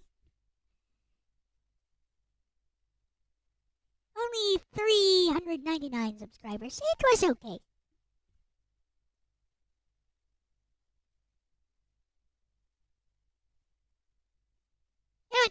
You gotta like, it was an okay presentation. Doesn't go way out there.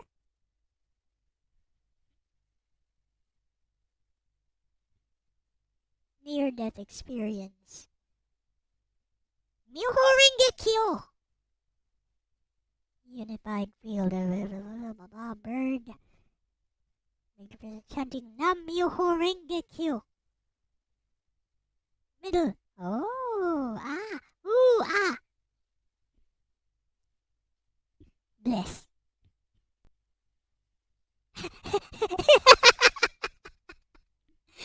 I found something.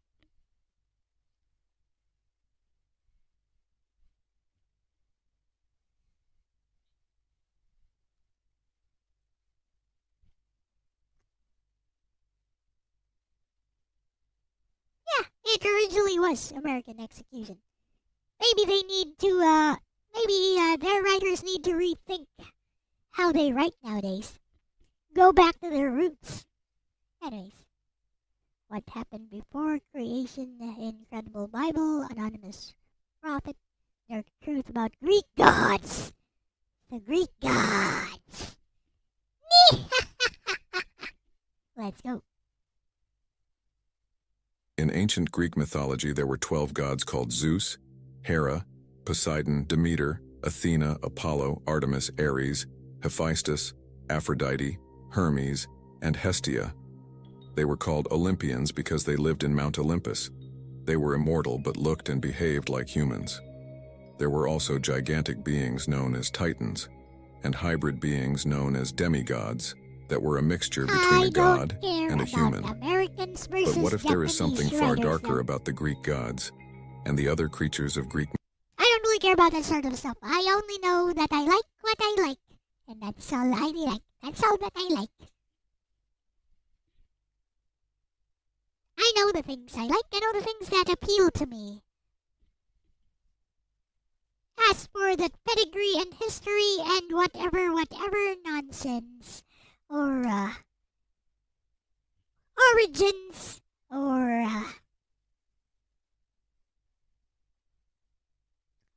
production drama, somebody else can worry about that sort of stuff. I am a consumer. Anyways. Mythology. Perhaps the most well-known story in the Bible is that of the rebellion against God between Satan and his angels, and Michael and his angels. In this story, Satan and his angels King of the streets, the street fighting on YouTube, nope. were ultimately defeated and sent to Earth. Interestingly, these particular angels had a huge extreme strength. However, there were different sizes of Nephilim giants. Some giants, such as the infamous Goliath, was 9 feet tall, while the early Nephilim giants were hundreds or even thousands of feet tall, reminiscent of the Greek Titans. The Book of Enoch says this about the women who gave birth to the first ever Nephilim giants. And they became pregnant, and they bare great giants whose height was 3,000 ells. Now 1 ell is approximately 1.25 feet. This would mean that 3,000 ells is roughly 11,250 feet. The Greek Titans were believed to be equally as massive. For instance, Atlas, one of the Titans, is famously known for holding up the heavens, suggesting an enormous size. Similarly, Cronus, the leader of the Titans, was often portrayed 3,000 elves. Sanzin. as a massive figure. The Greeks didn't have a specific measurement for their height, but they were certainly imagined as being much larger than ordinary beings, fitting their roles as primordial and elemental forces of nature. Something I must point out is how the Watchers in the Book of Enoch descended to a mountain known as Mount Hermon. Regardless of your faith, one thing we can all agree on is the fact that Greek mythology has a ton in common with biblical literature. And there clearly is a sign of influence that started these stories. Some of the Greek gods even look exactly like biblical angels. I am a man of Christian faith, and the Bible clearly tells us what the fallen angels were kicked out of heaven for to begin with: the desire to be God. So when they came to earth, did their desire to be God change? Absolutely not. It actually heightened. The Book of Enoch describes how each of the fallen angels taught humanity forbidden heavenly secrets. And unsurprisingly by now, in Greek mythology, the gods were often involved in teaching or influencing humans in various ways. They provided wisdom, skills, and even moral lessons. But what came first, Greek mythology or the Bible? They were roughly created around the same time, with Greek mythology being slightly older. If we consider the earliest written forms of Greek mythology and the Old Testament, Greek mythology in written form predates the Old Testament by a few centuries. Homer's epics, which contain many Greek mythological elements, were written in the 8th century BCE. That is quite enough of that. Let's look at the comment section.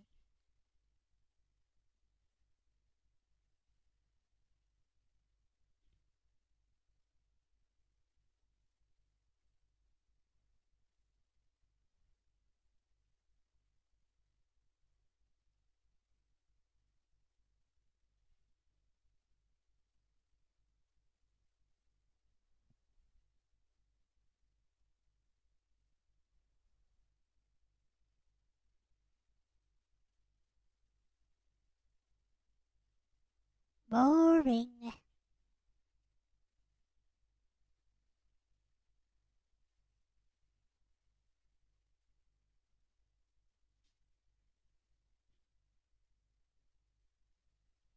Boring. Boring.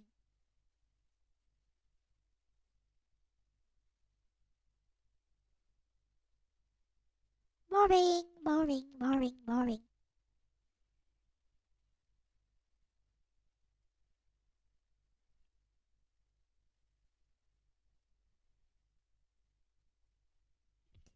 Meh. Oh, later, Midgard.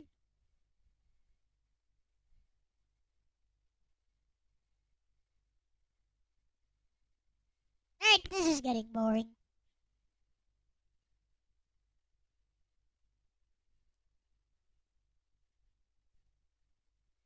Let's play some games. I bored. One last thing.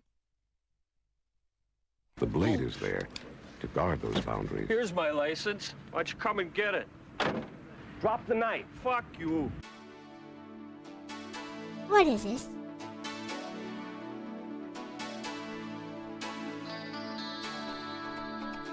Hello and welcome to this educational video presentation on how to become a sovereign citizen.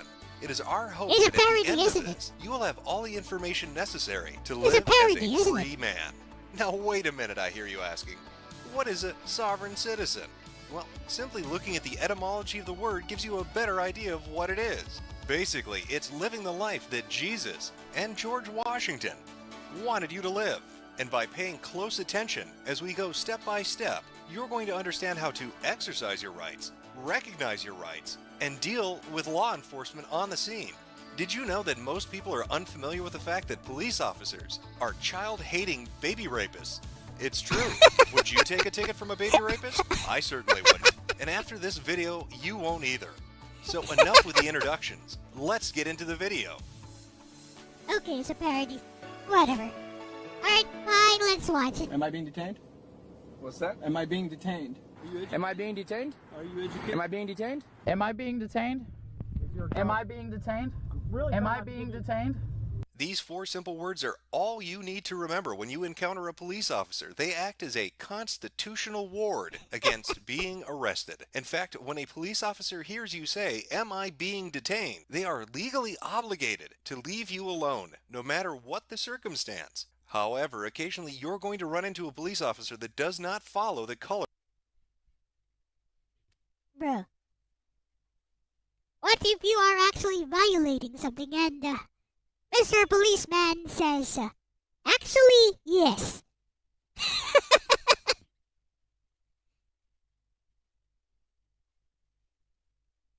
Now then. The law. Continue. Okay, I hear what you're saying, but there's no law that states that I need a driver's license to drive a vehicle. I need to see your license and proof of insurance, sir.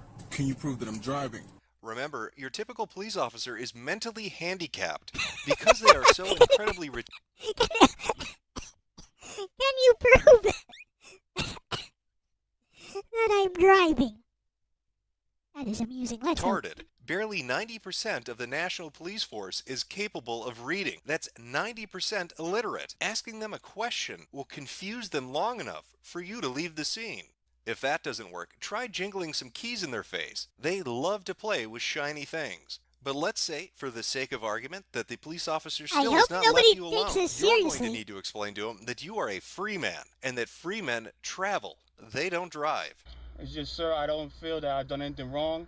I'm just a traveler. I'm trying to travel. I just dropped my daughter off at school. I'm just trying to travel back home. Am I driving? Yes, sir. No, I'm not. I'm traveling.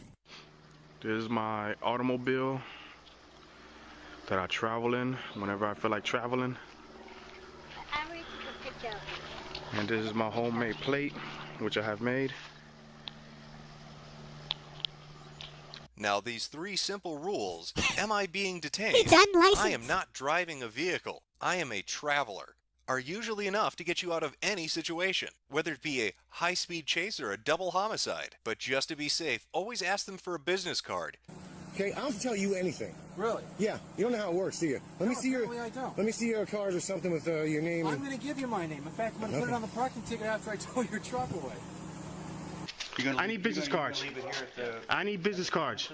I need your business card, though. I need your business card. He's giving you a card right here. I need your business card. Who are you? We're from the Sheriff's Department. Yeah, who are you? Sheriff's Department. Who are you? And of course, the most important thing to remember, they don't have jurisdiction over you. Let me see your hand. Who are you? The police, come here. No, I'm not in your jurisdiction. I'm in my own jurisdiction. Don't pull that gun out on me. You have no jurisdiction over me, okay? You're in my jurisdiction. You're in my jurisdiction, okay? I don't do what you say. I'm a king. Kings don't take orders, all right? That's right, he's a king. In fact, all sovereigns are kings in their own right. Now that we've learned these 5 essential bullet points, let's take a look at some real-life examples and see what they did and did differently. Nope, I'm leaving. Don't get in front of me. You're pulling your gun on me? Okay, he's pulling his gun on me. Everybody, I have not done anything criminally wrong. He's pulling his gun on me. No. He's about to cry. No. It's off. Parking brakes on. I'm no threat. I'm no threat. They're pointing their guns at me just because I don't have the right plates on my car. That's why. You guys don't have this authority. You're gonna break my window. Don't. I'll open my door. Don't. Ow! Asshole! What the hell? Get out of the car now. Okay, they just broke my glass. See that? Beautiful. Good job. Get out of the fucking car now. I have nothing on me. Oh, you're gonna cut me. Don't. I'll open the door. You're gonna cut me. You're going to cut me. This man has done nothing wrong. He was simply trying to travel directly into a police officer with his vehicle. How is that illegal? But we told you he's an Article 4 free inhabitant, so he does not have to have a license. Article 4 free inhabitant pursuant to the Articles of Confederation. You can look it up. It's in the United States Book of Codes. It is your laws you have to follow. I'm going to get out of the car and walk down to that house. No, you are not free to leave right now. Are you saying you have authority over me? Yes, I do. You have proven authority over me. Yes, I do. How did you do that? The County of Imperial through the sheriff. All right, well, you're not free to leave. You're going to take the bag off. No, I'm not. You're going to take the bag off. No, I'm not. Then that's your... Hey! You're raping me. This is rape. This is rape. This is rape. Now this is some advanced level sovereign citizenry. Not only did this young lady remember to mention the Articles of Confederation, she also screamed rape, which is what you should always do anytime a police officer touches you. It's your God-given constitutional right. I have reason to believe that crime is afoot because I can smell marijuana coming from this vehicle. Do you understand that? Do you comprehend Article? I have a lawful reason to get you out of the vehicle. You do not. Yes, open up the vehicle. No. I would like to see your supervisor. Are you violating my space? Are you kidding me? Help! Help! Help! Help! Help! Help! Help! Help! I do not consent! I do not consent! No, you do not. Yes, you do. You do not smell marijuana. I don't smell any marijuana. Oh, it reeked of marijuana. No, it doesn't.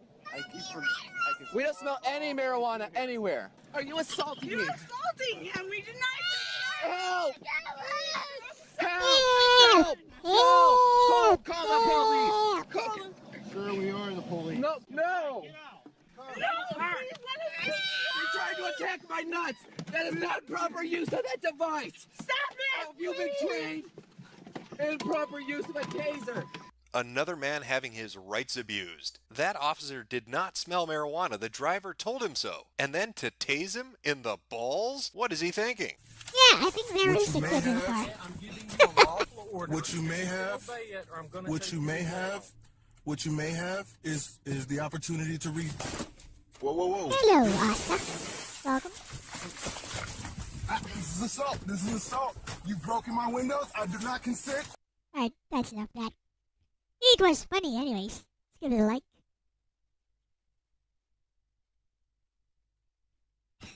That's screw me. Whatever. Someone liked your reply. Bless.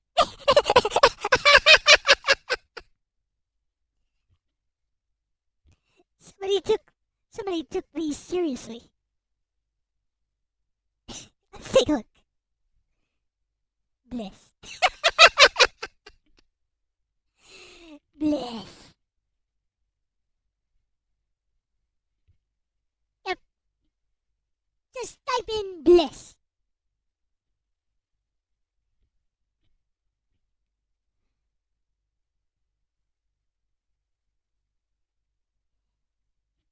Alright. What else we got? Trump Iran warning. Bleh. Made every demon. Bear. I will finish him.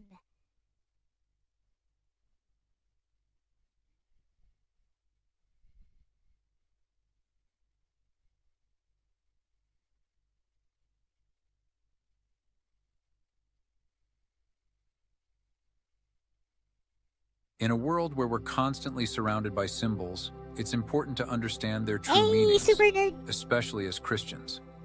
Many of these symbols seem harmless, even trendy, appearing on clothing, jewelry, and decorations. But behind their seemingly innocent facades, some symbols carry deep spiritual significance that may not align with Christian values. Today, we're going to explore 6 symbols that Christians should be cautious about, uncovering their origins, meanings, and why they contradict biblical teachings. Now let's begin. The first symbol we are going to look at is the peace sign. The peace sign is one of the most recognizable symbols in the world, often associated with the anti-war movement and ideals of unity and love. But what most people don't realize is that this symbol has far darker roots. Designed in 1958 as a logo for nuclear disarmament, it quickly became associated with the peace movement of the 1960s. But the design itself, an inverted cross with broken arms, has been used for centuries in occult practices as an anti-Christian symbol. In ancient times, the inverted cross symbolized a denial of Christ and was sometimes called the broken cross.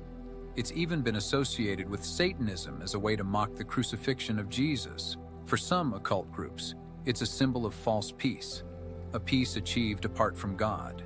The Bible is very clear about where true peace comes from. In John 14:27, Jesus says, "Peace I leave with you, my peace I give to you. I do not give to you as the world gives." Adding to this, teachings. Moving on to number 2, the Ankh.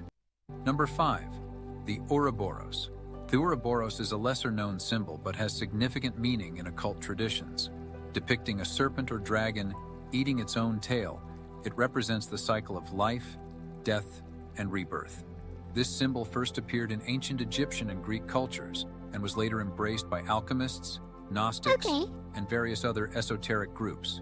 The concept of an endless, self-sustaining cycle is contrary to Christian teachings. In Christianity, life is not an eternal cycle, but a linear journey with a beginning, a purpose, and an end. The Ouroboros is also associated with ideas like reincarnation, which contradicts the Christian belief in the resurrection and eternal life through Jesus Christ. Hebrews 9:27 tells us, just as people are destined to die once, and after that, to face judgment.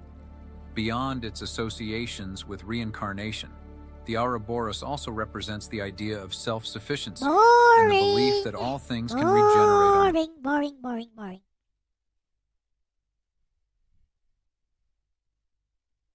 Let's look up some comments.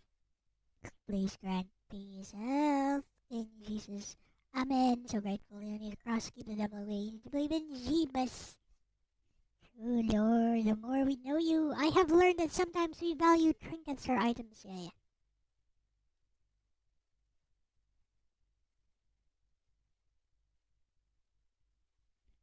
Stay away from it.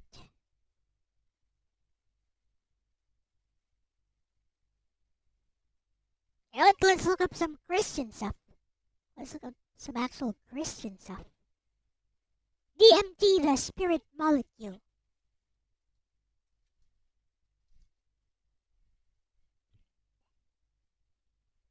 Eh?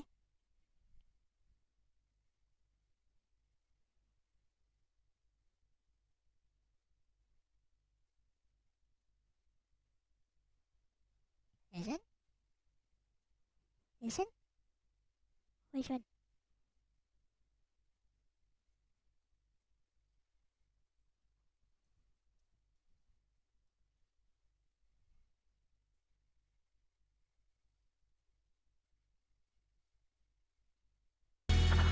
This is the story of DMT, or dimethyltryptamine, a simple compound found throughout nature which has profound effects on human consciousness.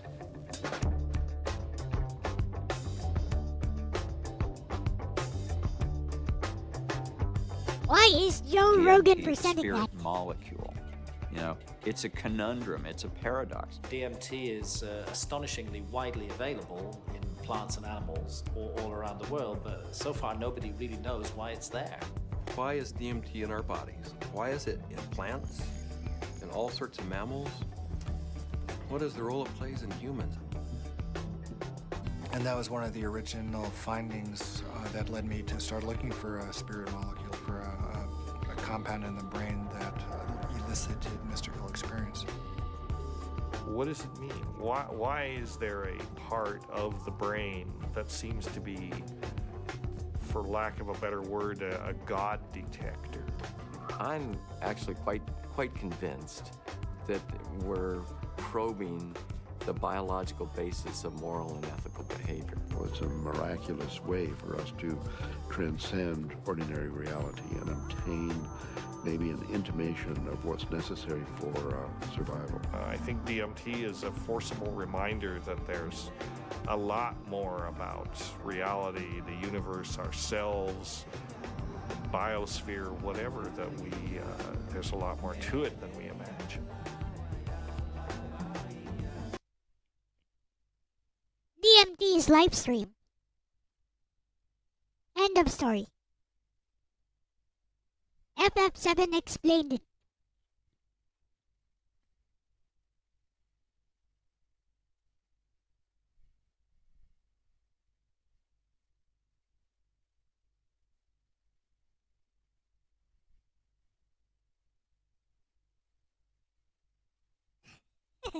Jamie pulled up a video of a grizzly bear turning into a fifth-dimensional DMT bear entity.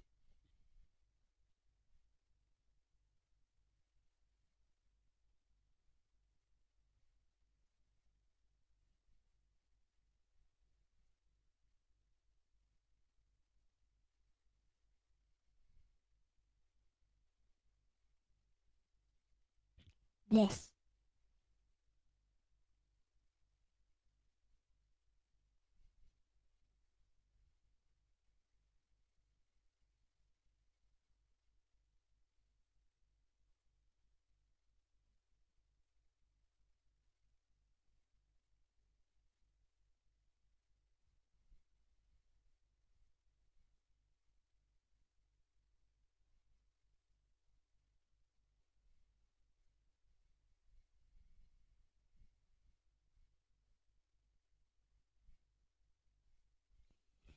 Alright. Nice avatar art. Thank you. Are we done with this? Are we done with this?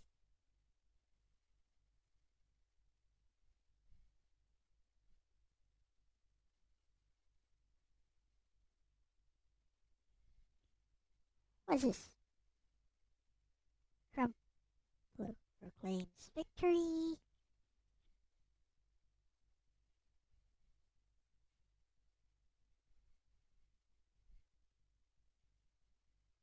This is how Eddie sounds. All right, y'all, welcome back. So we are at it again. We're at it again. We got an interview with Satan. I guess this dude is just making his media rounds, right? He on a little press run or something. I don't know. Yeah.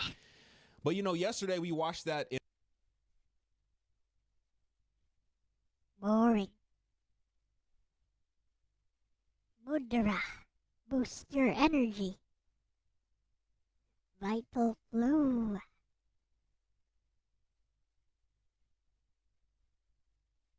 The pre-flood world was a nightmare. Bro, you see that? He made every demon, etc. That's just a Batman who laughs. That's a Batman who laughs, I tell you. Look at that. Look!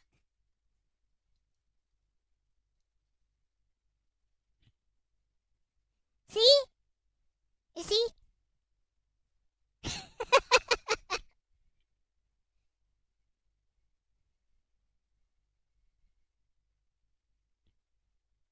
That's amusing. See?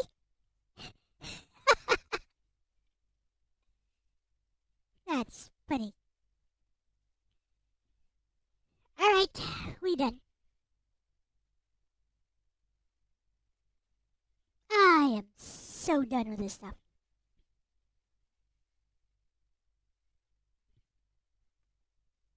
Chill chat and maybe gaming. Let's do some gaming.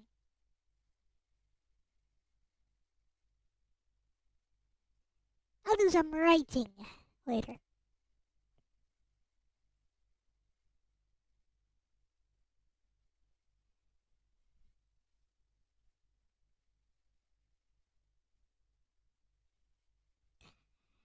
Alright. We doing some chill gaming. What should I play?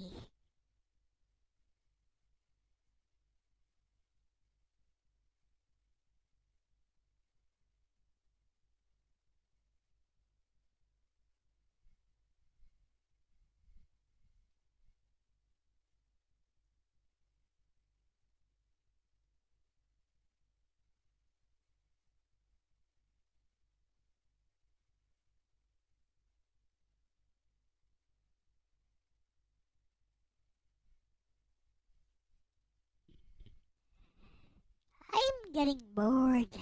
Oh, we got 33 votes on this. Let's end the poll. 33 votes. Oh my.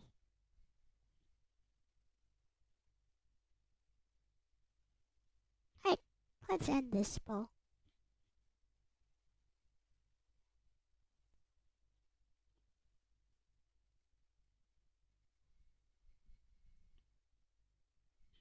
Looks like you guys want me to. You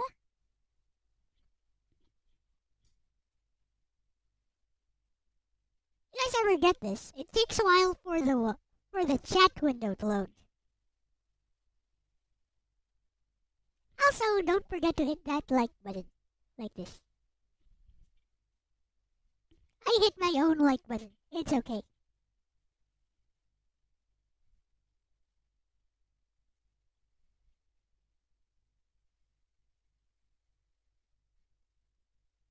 So you guys want me, okay,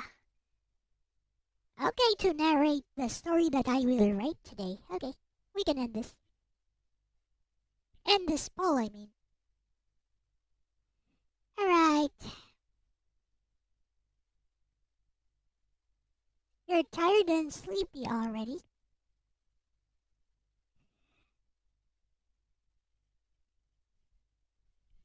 So anyways, what should I play?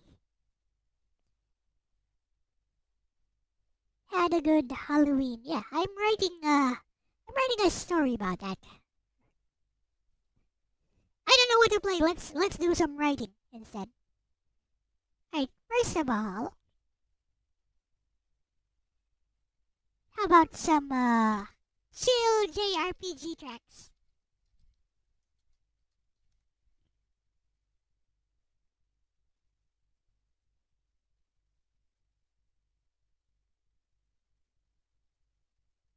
Top 50.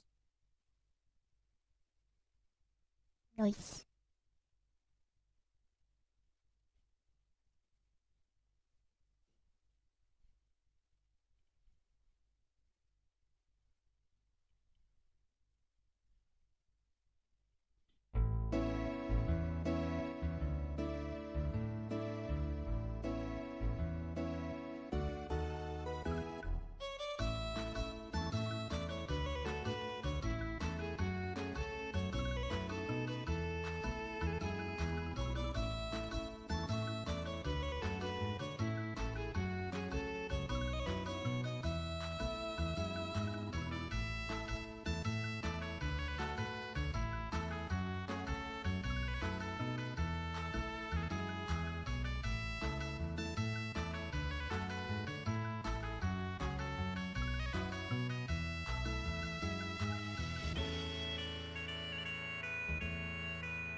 ones are chill. Yeah.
This makes a nice lullaby. They're all JRPG town themes.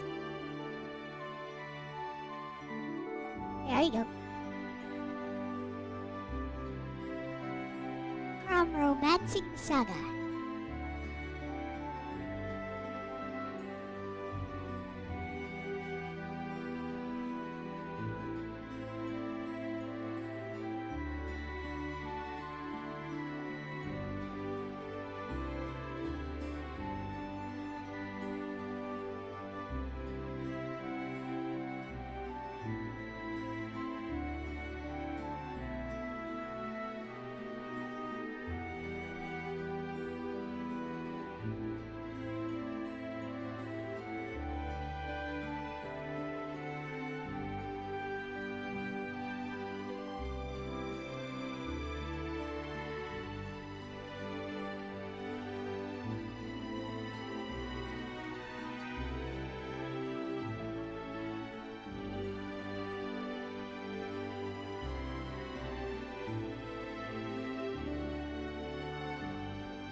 There's just clouds. You guys want to see what I'm writing? Okay, fine.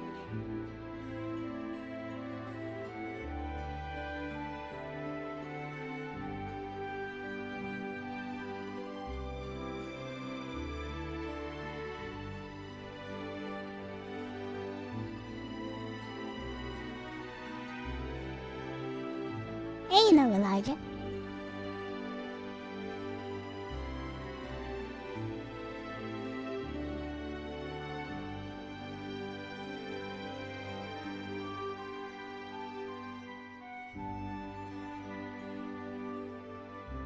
This music is on point.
You're glad Trump won.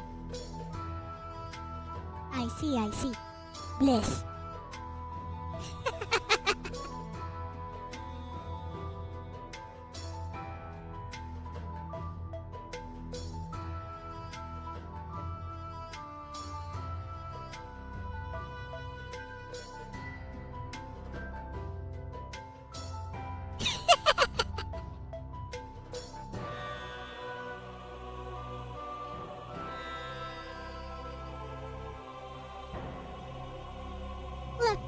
Left is losing. Made you happy?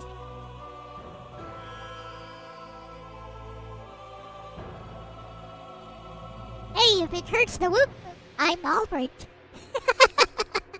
If it hurts the whoop, I'm all for it.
probably. Oh, this one is from Art Cornelico.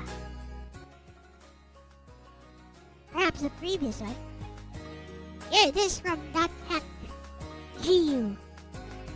Volume 1.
It's shaping up, it's shaping up.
Yep, there's a writing stream.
This is fiction, Elijah.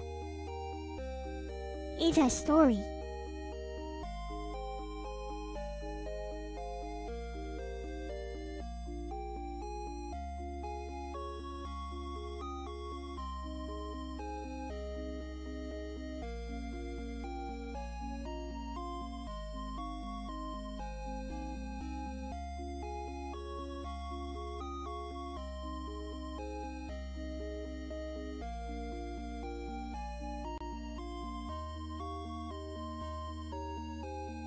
Oh no. Bye-bye, Aris.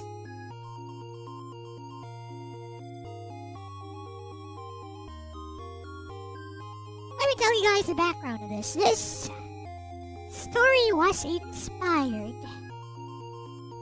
by something I saw when we went to the graves of my grandparents on November 2nd. Everything I'm writing here is moving towards that one thing I saw.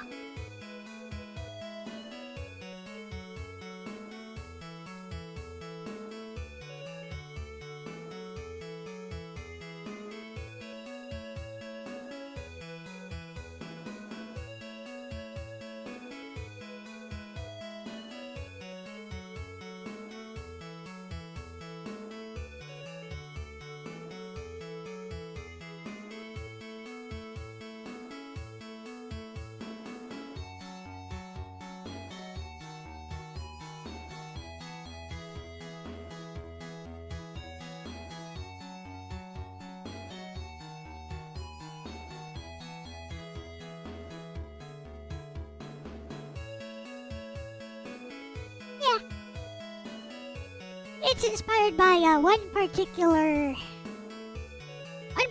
site I saw,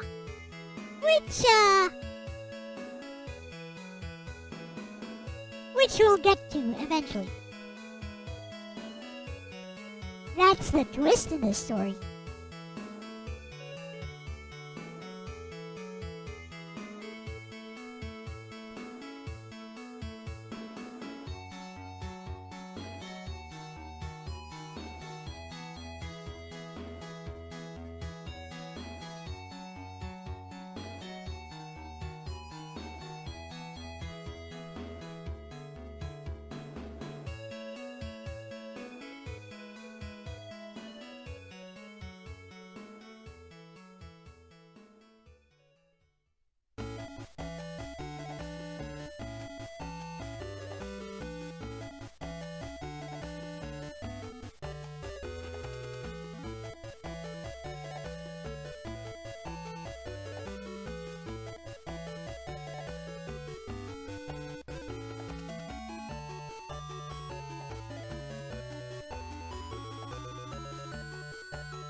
What's wrong? Someone just stripped on your door. Welcome back, Iris.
getting a bit too long.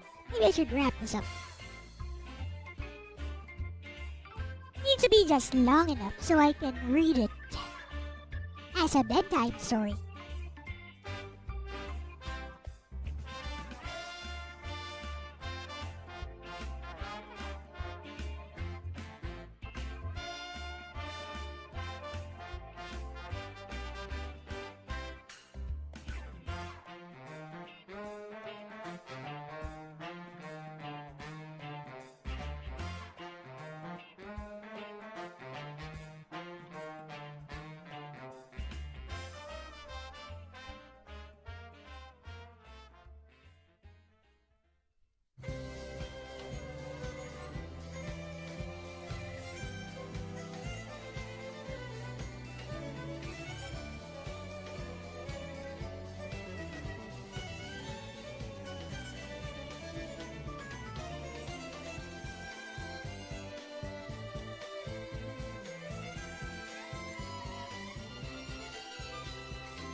Because this music is from FF9 is why.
bet you don't know this one, Aris.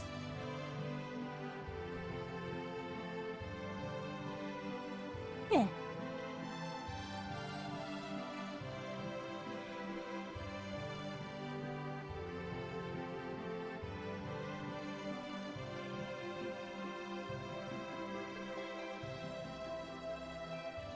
It's not from Final Fantasy. No, it's not. It's also not from Wild Arms.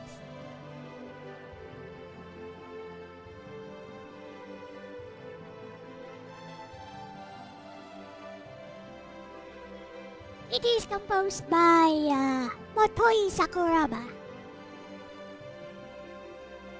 Nope, it's not from Chrono Trigger.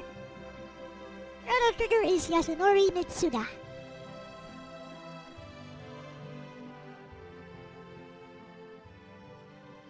Here. Ta-da! Star Ocean.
It's from Star Ocean, the second story.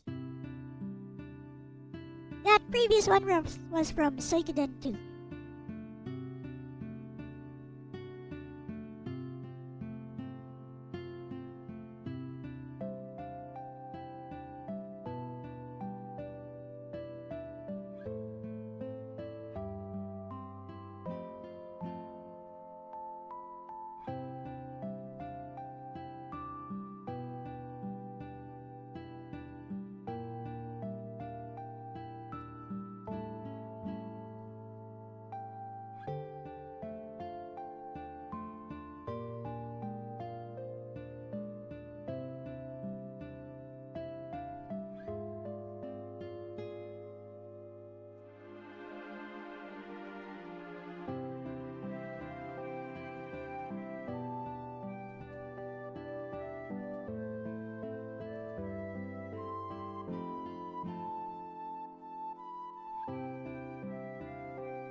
Is this Final Fantasy? It definitely is Final Fantasy. It's Final Fantasy 9. There you go.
Dragon Quest VIII.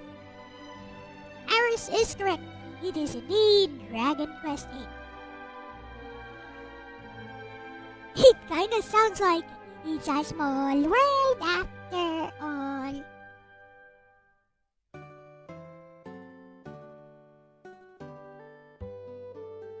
This one is Final Fantasy. Yep.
Hello, DJ Hazardous.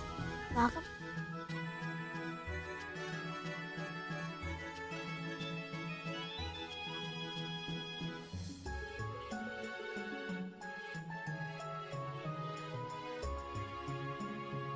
I have some time.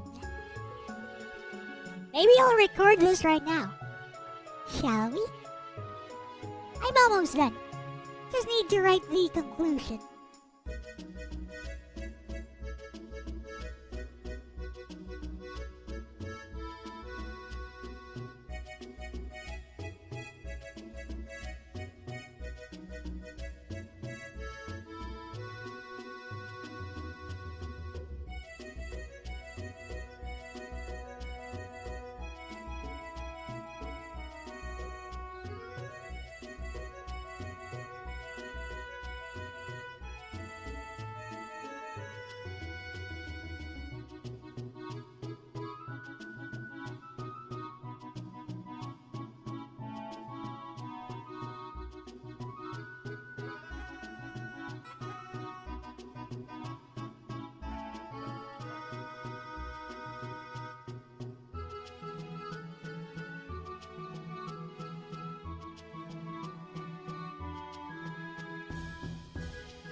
Alright.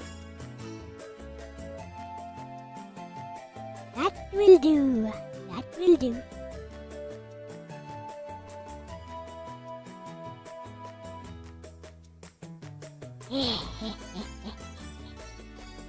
I did it! Now then. Let's go to my room here.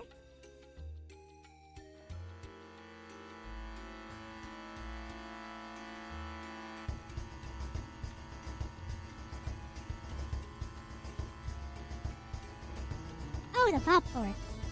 That was for poking fun at the Trump people.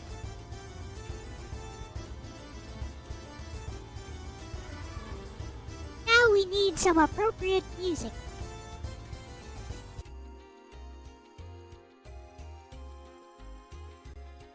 So that I can record this.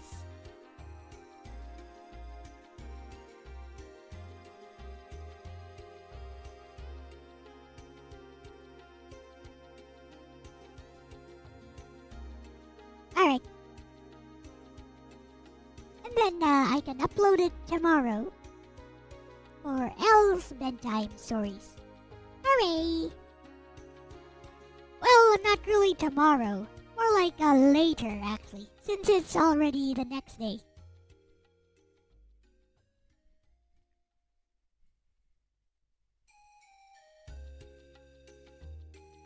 Need better BGM.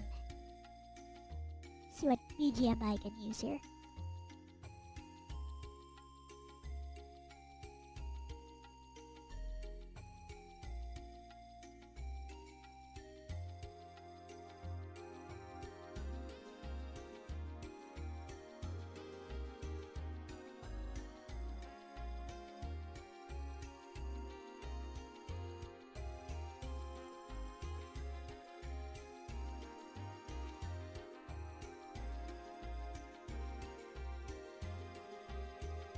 How about this one?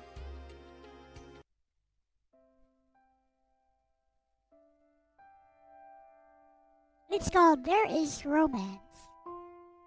Kind of fits the sentimental theme of the story. Alright, gonna start recording.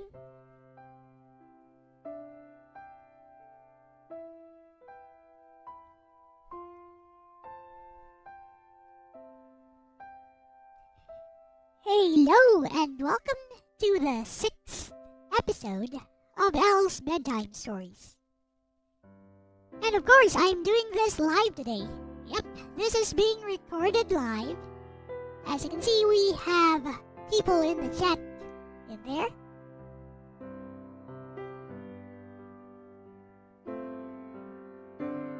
So, today's bedtime story, I just finished writing it.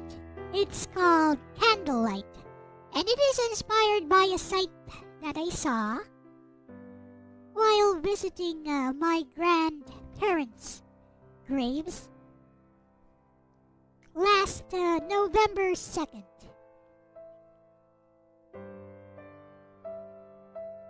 So, I hope you all enjoy this. What is this? Oh. Hope y'all enjoy this. Here we go.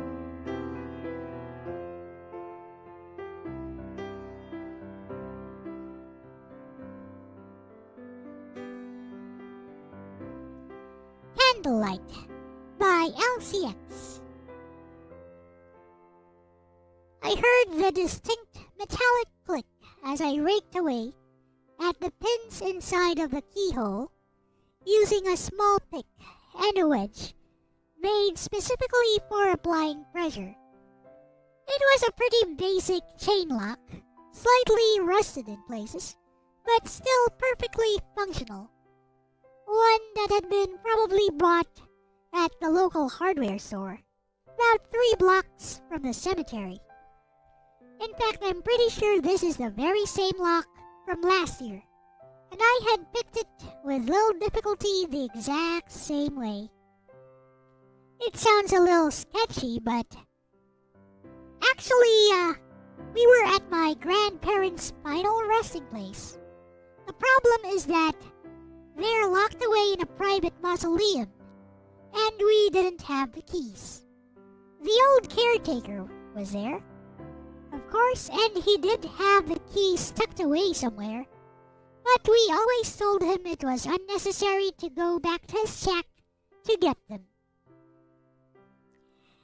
Inside, we lit a few candles in front of the tombs. They were stacked up on top of each other, like mahjong tiles laid flat.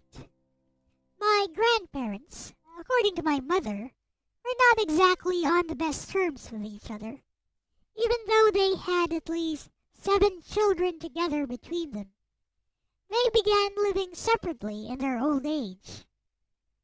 But here they are, together again, forever.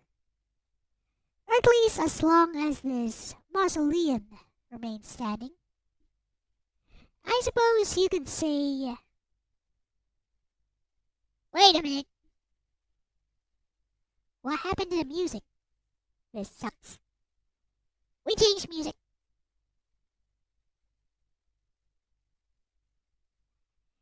And we're gonna do this again. So we gotta do this again. The music just stopped for some odd reason. I'd better test this out.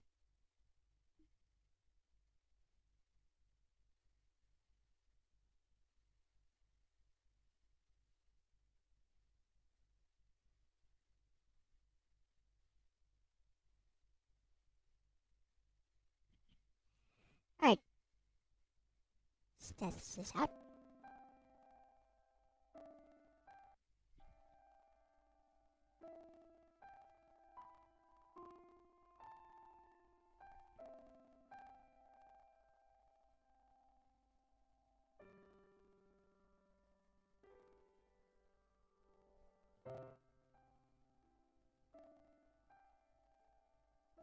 Something's wrong with this one as well.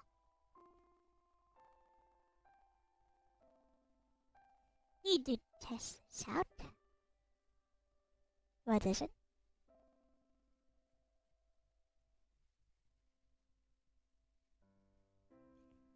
Hello, Ravenflight. Welcome.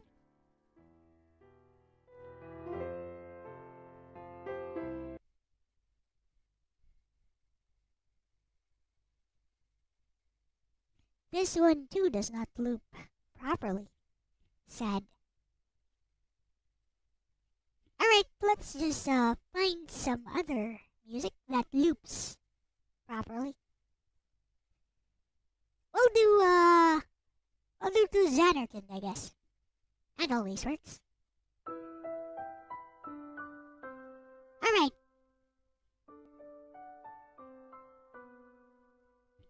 Alright. We are restarting. Already. Here we go. Hello and welcome to Elle-C Bedtime Stories. We are up to episode 6 now. And of course I'm doing this live right now. I just finished writing this story and I'm going to read it out loud to you guys. And we have everyone in chat there. You guys can say hello if you like, because this will be a part of the recording. With that said, let us begin.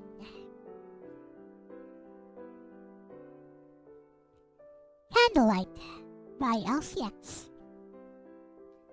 I heard the distinct metallic click as I raked away at the pins inside of the keyhole using a small pick and a wedge made specifically for applying pressure. It was a pretty basic chain lock, slightly rusted in places, but still perfectly functional. One that had been probably bought at the local hardware store, about 3 blocks from the cemetery. In fact, I'm pretty sure this is the very same lock from last year, and I had picked it with little difficulty the exact same way. It sounds a little sketchy, but this is actually my grandparents' final resting place. The problem is that they're locked away in a private mausoleum, and we didn't have the keys. The old caretaker was there, of course, and he did have the keys tucked away somewhere, but we always told him it was unnecessary to go and get them. Inside, we lit a few candles in front of the tombs. They were stacked up on top of each other, like mahjong tiles laid flat. My grandparents, according to my mother, were not exactly on the best of terms with each other, even though they had at least 7 children together between them. They began living separately in their old age. But here they are, together again, forever. Or at least as long as this mausoleum remains standing. I suppose you can say death resolves all grudges, even those beyond the grave. We had just finished locking up once again when something caught my attention. It was a swelteringly hot and extremely humid night. So my mother was in a rush to get to the air-conditioned car already. I told her to wait for me there. She had a bewildered look on her face, but she simply nodded in agreement and went on her way. I reached into my bag of candles. We still had 2 left to spare, so this much was fine. Holding the candle in one hand, I sparked the lighter in my other hand and held it to the wick until I was certain the tiny orange-yellow flame could sustain itself on its own. I held the small cup-shaped candle in a slightly tilted down position, allowing the tiny flame to rise up a little and melt the side of the wax. Within a few seconds, droplets of candle wax splashed neatly, making a very tiny puddle on the pavement. I placed a candle on top of the puddle in a deliberate and very practiced way. I remembered how my grandmother had taught me how to do this as a child. Ironically enough, it was also during a visit to my grandfather's grave on November 2nd, many years ago. Of course, things such as the reality of death and mortality were the furthest things from my mind at that time. In fact, All Saints' Day and All Souls' Day were more closely associated with the festivities and treats being sold in the stalls on those particular days, as well as having some fun rolling the melted candle wax into a ball, or even using them a bit like clay and molding them into all kinds of shapes while they're still partially liquidy and malleable. Staring mindlessly into the flickering candlelight, my adult self drifted off into memories, dreams of less complicated times, when humanity wasn't connected via a network of invisible lines tied to an electric plastic brick for most of their waking lives. I thought about the impact that grandparents must have on their grandchildren's lives. Some of those memories may be happy, some may not be so, but each unique experience adds some layer of meaning to the person's existence. Nostalgic, bittersweet memories that we carry with us our whole lives. I will no longer be able to hear my grandparents' voices, see their faces, whether happy or stern, except within the deepest recesses of my childhood memories. This is the reality of adulthood. At some point, the people and things we care for, they will all start to disappear, one by one. In the end, we all die alone. And I suppose acceptance of this fate is part of maturity. Or at least, I like to think of it like that. These may all be just justifications, meaningless euphemisms.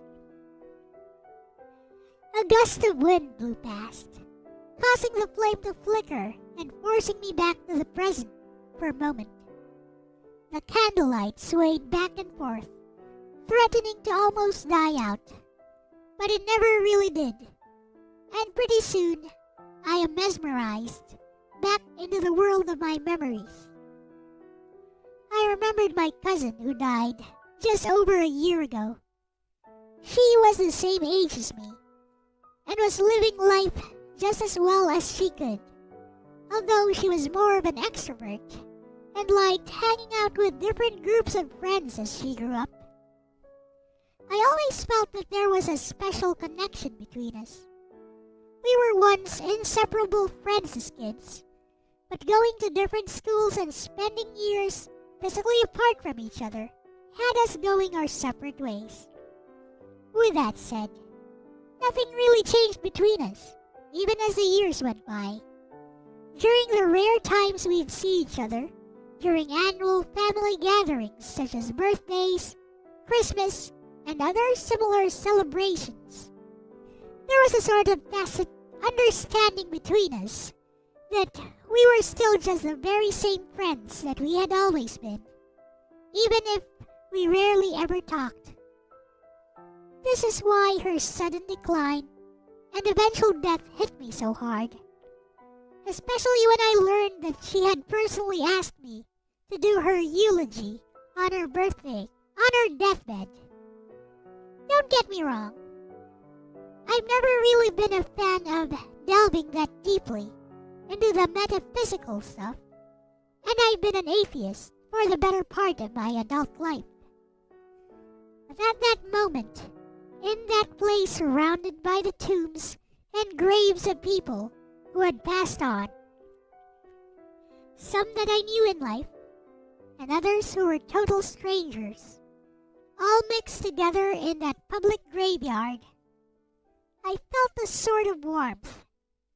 And no, it wasn't the humid heat that was starting to fry my brain. I felt warmth as in acceptance and security. And it made me think of certain questions that religion, all religions for that matter, and their proponents always felt sure that they had the answer to. What is consciousness? And where does our very personal consciousness, unique only to ourselves, go after we die? Inwardly, I smirked at the hundreds, no, maybe thousands of explanations that those who have chosen some form of indoctrination might have for my query, while being 100% sure of whatever words they might be parroting from their apparently infallible, historically accurate source. The wind starts to pick up again, and this time, the candlelight totally went out for a split second before stubbornly resurrecting itself. That's good. I guess this is enough, I remarked to myself. And before I knew it, the warmth that I had felt from this place began to permeate into the underside of my eyelids. I smiled. It's proof that someone cares for you. I'm sorry I couldn't do more. I took one last long look at the gravestone. It wasn't anyone that I knew. It had clearly been abandoned, and come this time next year, it wouldn't be here. The city would need to have it removed. Before I knew it, the warmth from my eyes had melted into liquid pools, streaming down my cheeks. The name had been eroded by time, yet the words below were still clearly visible. It read, born, 1989, died, December 11, 1993, age, 4 years. I stared at the lone candle and its persistently flickering flame that I had hurriedly placed on that unfamiliar gravestone on a whim. We had been to this place every year, but I'd never noticed it until now. There was no need for me, a complete stranger, to be sad about it. Again, it wasn't anyone I knew. It wasn't even anyone that had any kind of impact on my life. But all the same, I felt an aching pain in my chest while looking at it. And somehow, that pain felt right. I guess it's because tears and sadness are often overlooked or looked upon as negative things in society. We are often advised to strive to be happy and to avoid the things that might make us sad or depressed. And that is all well and good. But perhaps sadness, the right kind of sadness, isn't always a bad thing. Sometimes it's proof that we can love, that we have loved, and that we care, especially for those who have no one left to care for them. I walked away slowly, clutching the persistent flames of that candlelight close to my heart. The end. Alrighty, I hope you guys like that, and I will see you next time when I have the next of Elle-C bedtime stories prepared. and I do have some old stories I want to share with you guys.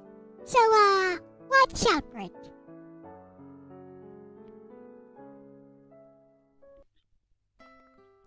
If you enjoyed the stream, please consider my commission services, which are all negotiable and listed to my left. I am 100% reliant on YouTube nowadays, so any support is greatly appreciated. Once again, thanks for watching, and have a great rest of your day or night, wherever you may be watching me from. Bye-bye! Bye-bye!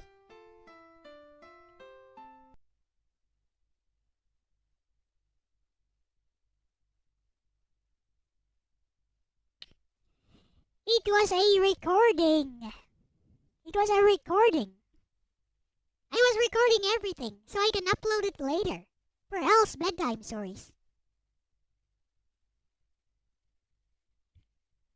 Hello, Katsu. Why don't I show you guys some of my alt accounts videos? I have some pretty interesting videos in my alt accounts. For example, Miku Miku here has some interesting videos.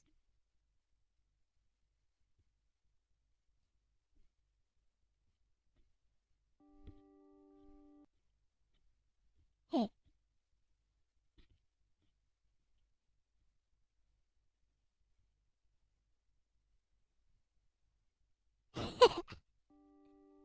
Here, this one is nice. Aris showed this in one of his streams, but let me show it to you guys. This is for those of you who like rhythm games but are not all that good at rhythm games. And you know, it's also a metaphor for other things. You know, just give it a watch. You'll see.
Later, Aris.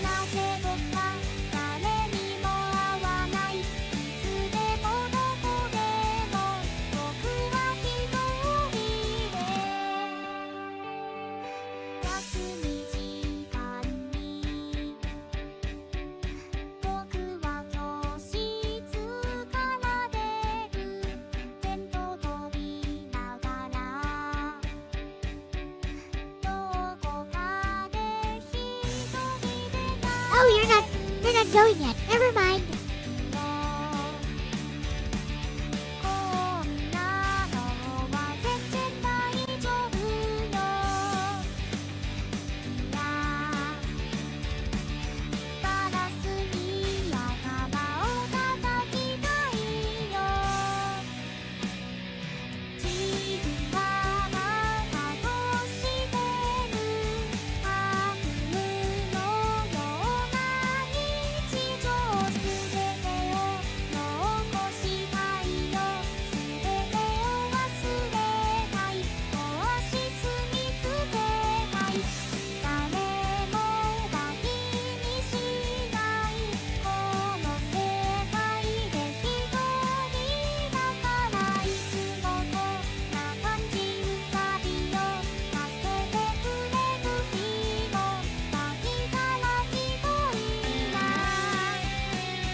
yes, some of these things are worth sharing from my other channels.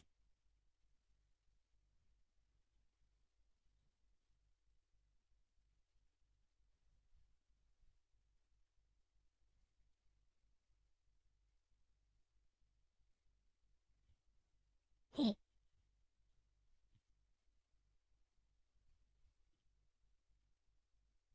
I think I have.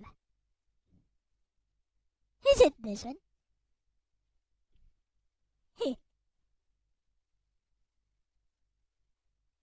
I think I have another channel with some content.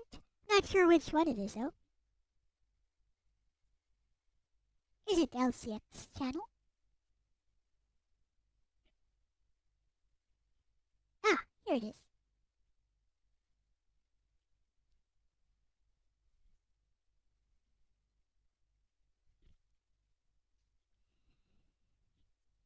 Yeah, let's share both of these actually. That one, resonance, is interesting. And this one is interesting. It's a video essay.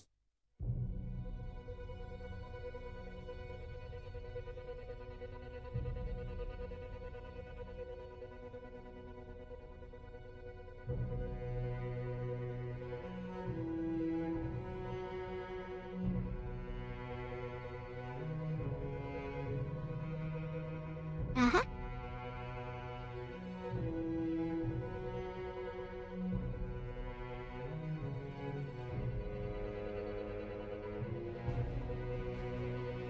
It is indeed Mary Rose.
My personal philosophies in life are a lot more hopeful than you would think.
Oh, you like it, Katsu?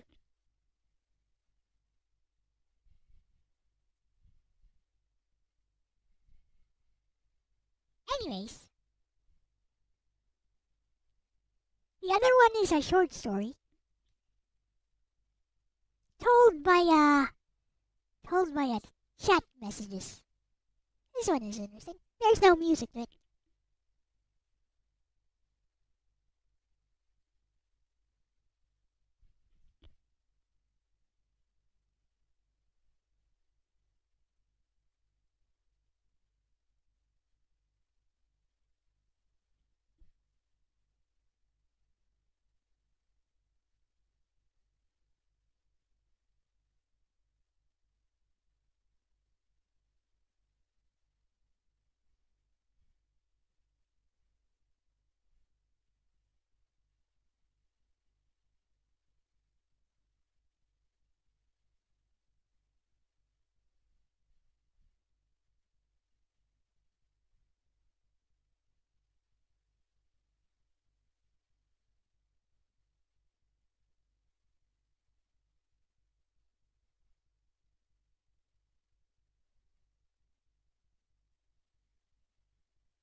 This one is interesting. If you guys can keep up with it, tell me if I need to pause it.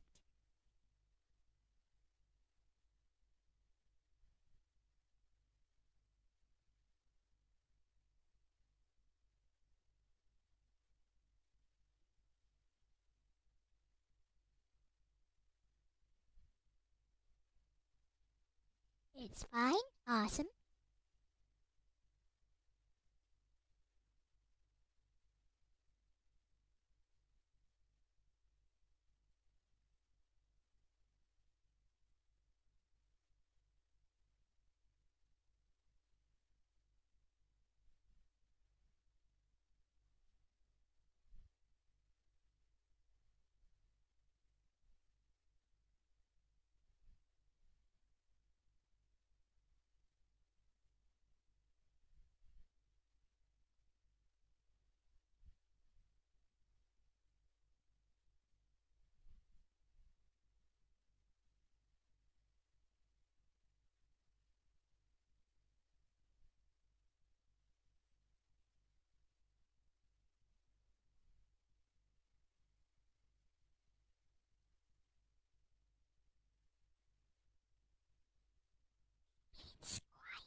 Just so you know, Jin is not me.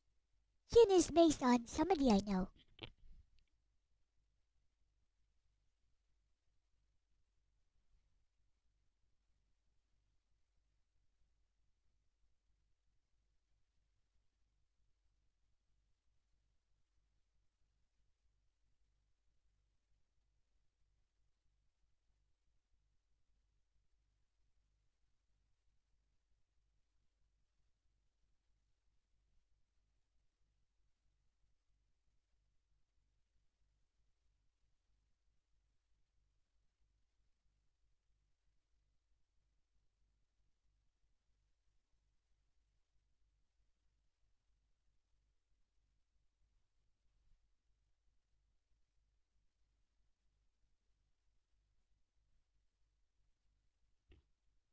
It's a plot twist.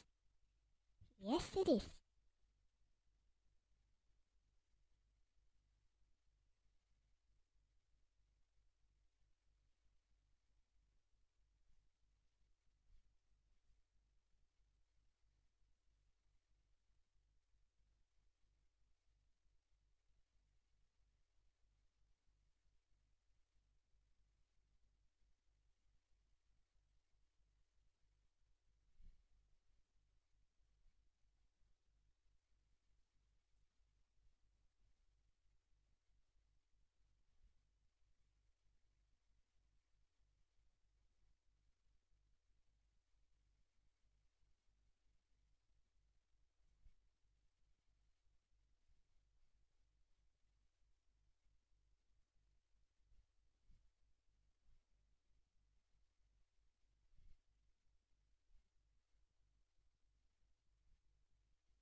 But it's not yet over.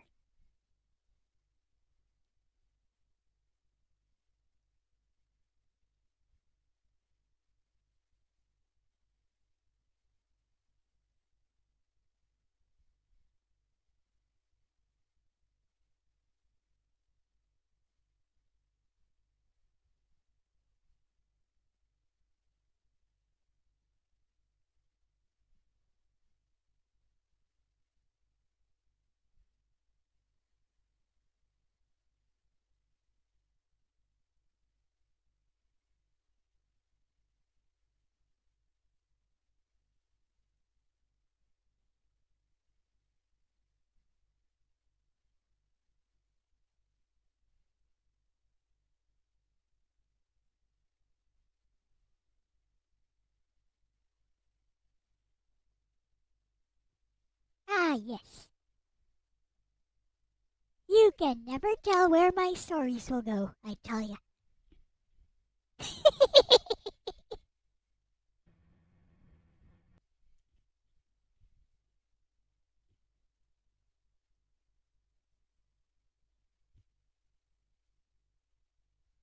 Did anyone see that coming? I bet no one saw that one coming.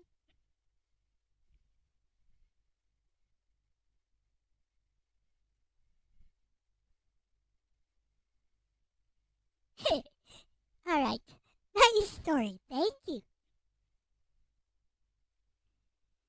Maybe I should do a little bit of gaming before I leave. It's 4:07 a.m. here. Any suggestions? Neither did his friends. Yep. Humanity did not see that one coming.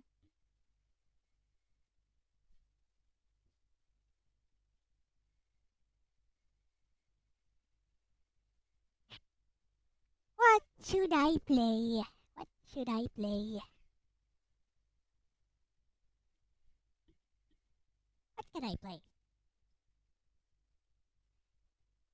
Desert Bus! No. That sucks.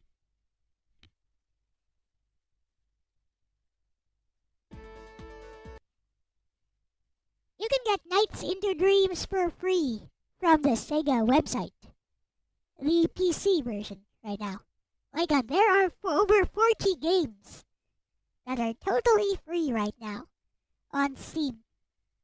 Yep. Dead or Alive, Venus Vacation, Ender Magnolia. Is Ender Magnolia? No, I don't think so.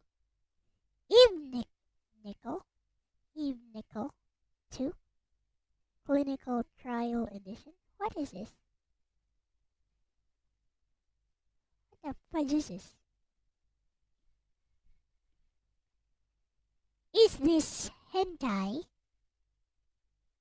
Looks like hentai. I get the feeling it's hentai.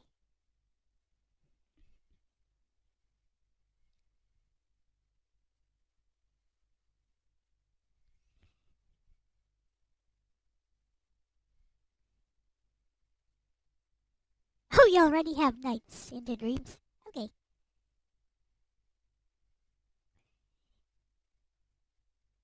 Speaking of... Oh, I got an idea. Wait, I got it.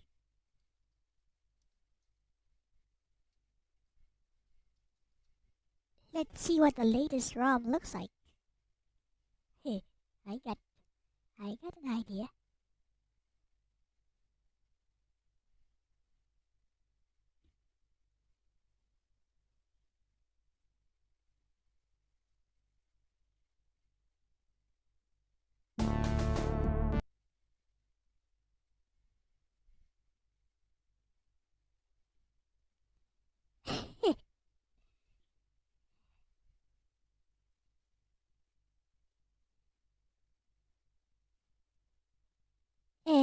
No. What's this? What? English patch. Got some new English patch stuff.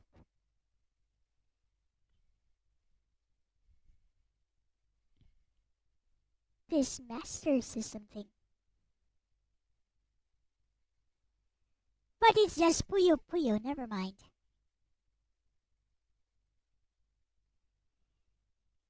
I want something different. Something. Let's play that Castlevania.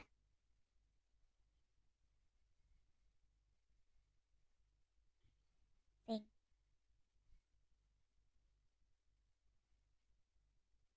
Gravity armor with tricks. Haruhi game. Now let's see what the latest hacks look like.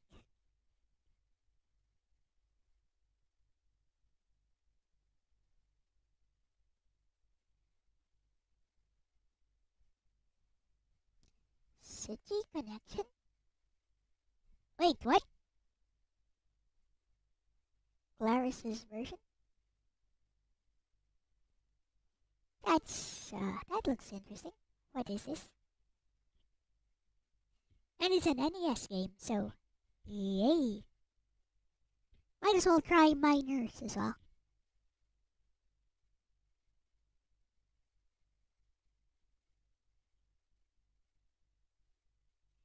We messin' with a messin'.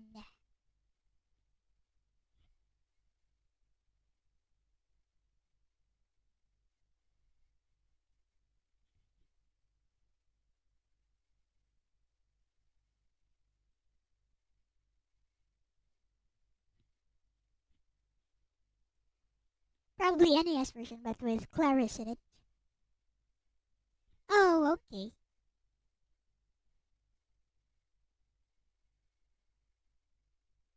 Had to replace with some dude. Oh, well, I played the Famicom version anyways. But let's just give it a try, because somebody put in the effort.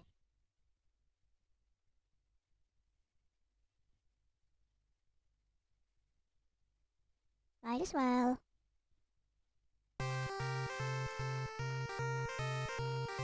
I played the true version.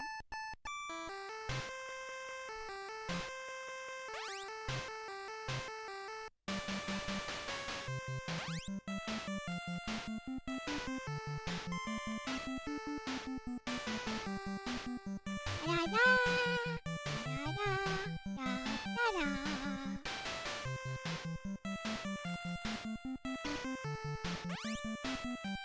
Oh.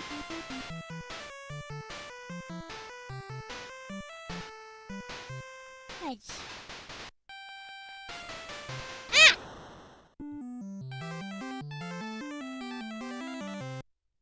Oh well.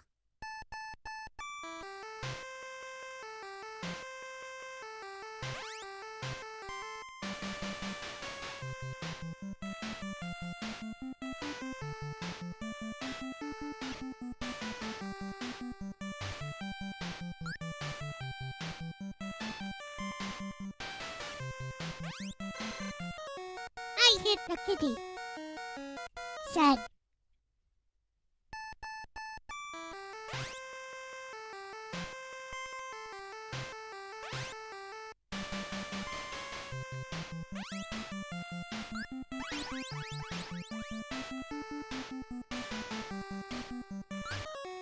Oh no! Let's go again.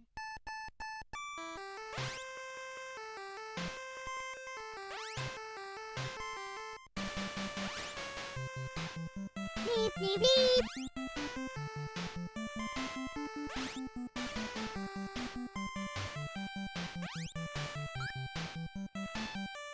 Yeah. I almost hit the cat again.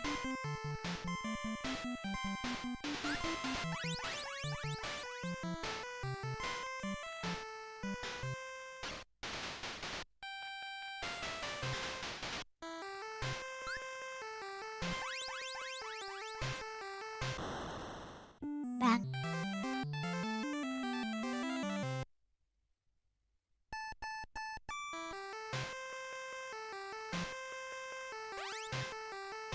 Alright.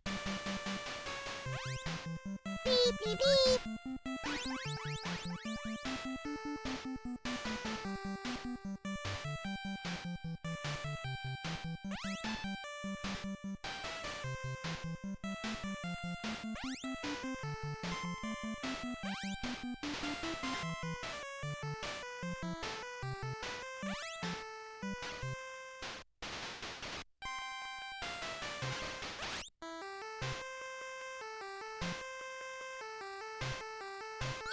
Need to get up there somehow. Need to get up there somehow. I think there's a specific point wherein you can get up.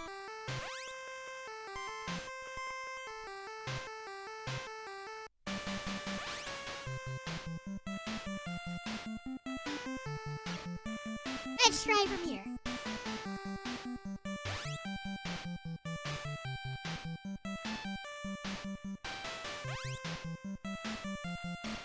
There we go.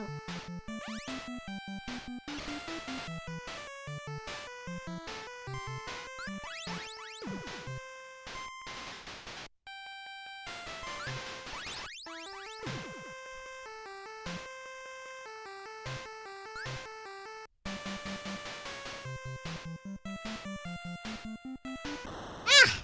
Come on.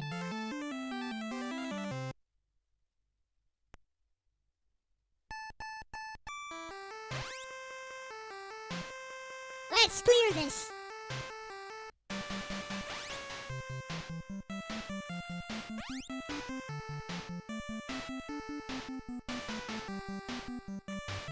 Gotta try to get up.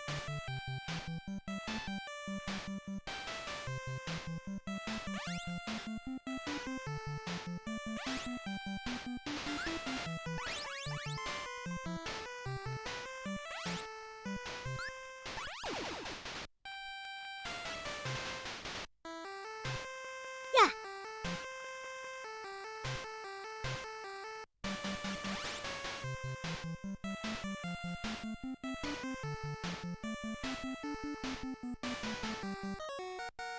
Why, kitty?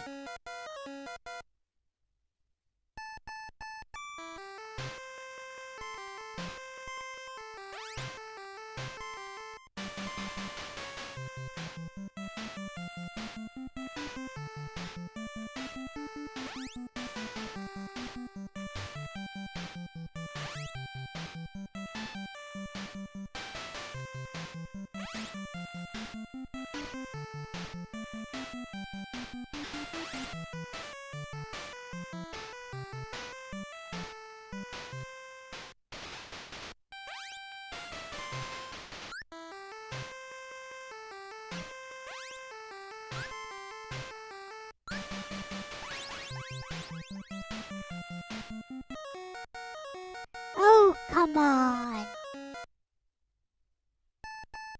I was waiting for that cat to despawn.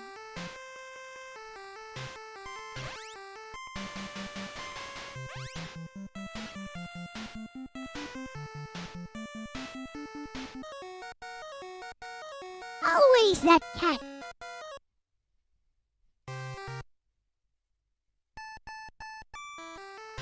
At least I figured out how to jump up.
Whoa!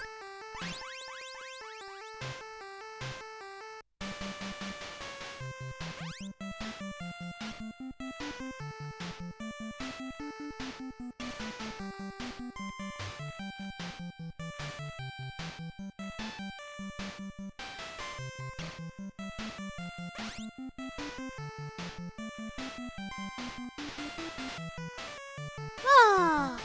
Flippin' cat.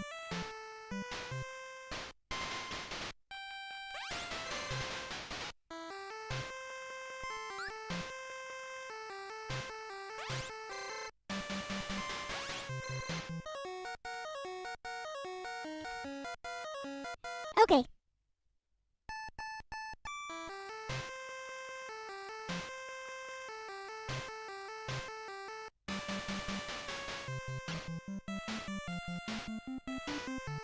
Okay, we got this.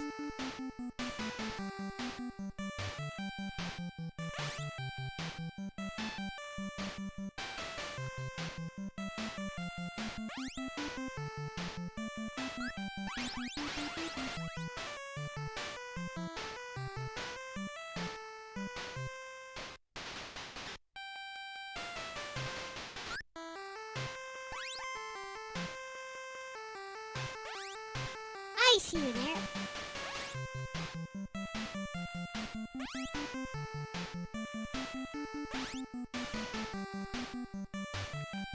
Alright. And one over here. Right. Whoa! Almost. Alright.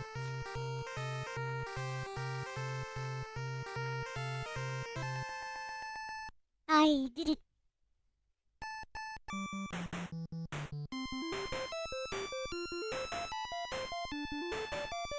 Oh, the music changes.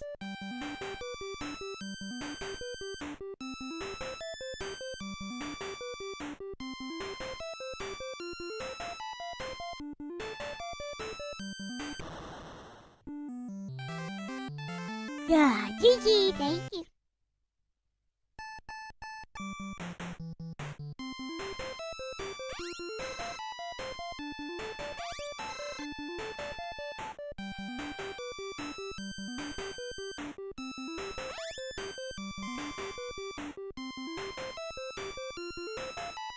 So they changed the waifu to some guy.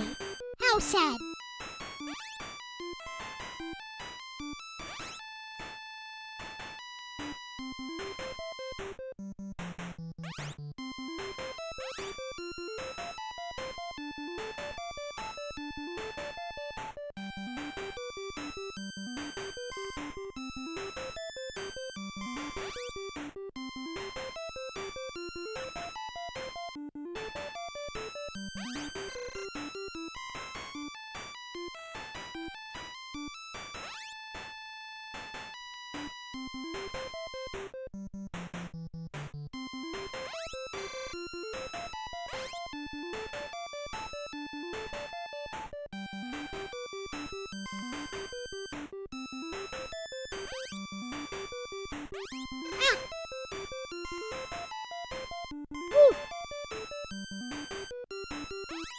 Almost blew that.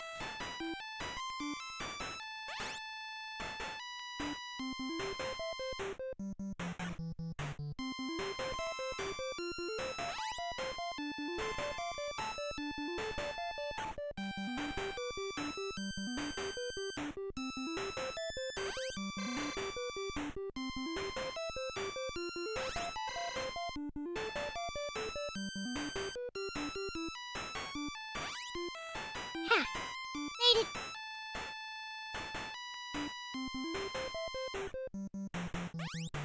He's one of those, what were they thinking moments.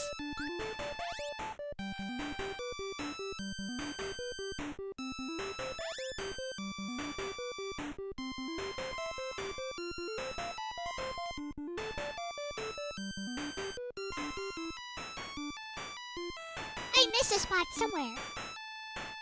Ah, there it is.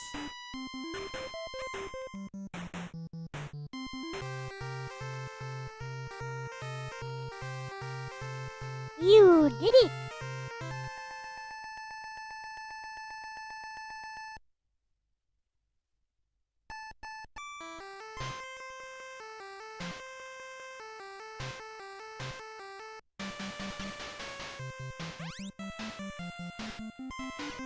I remember playing this as a kid and never getting anywhere.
Oh, Mega Drive.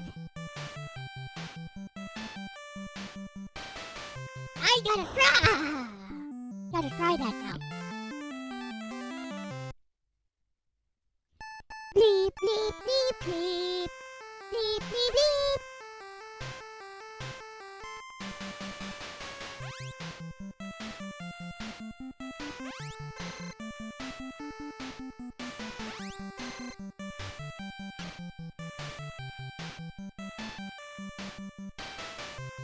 Ah!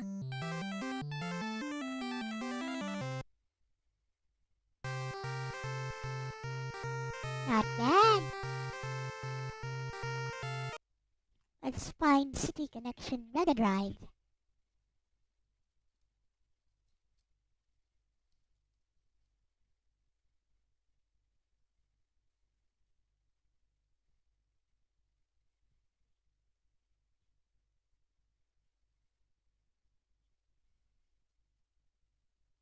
(2023).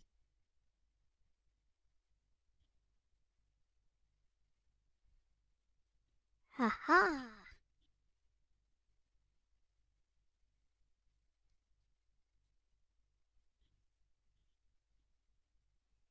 Oh, we got the main one. It was done by Habitsoft.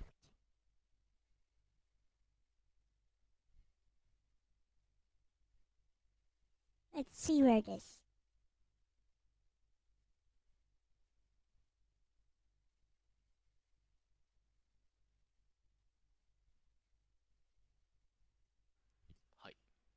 Ah, そうですね。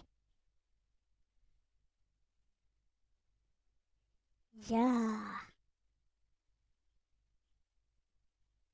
どこ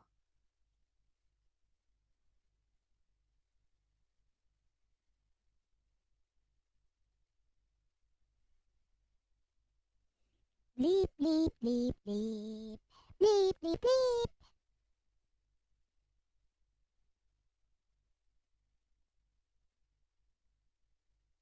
I can't find the ROM print. Let's do the arcade version.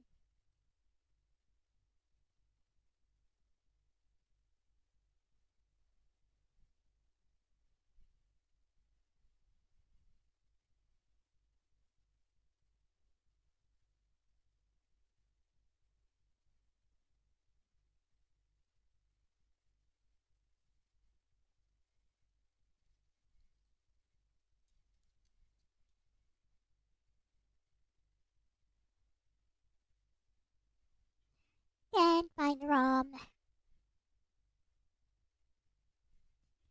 Bleep, bleep, bleep, bleep, bleep, bleep, bleep.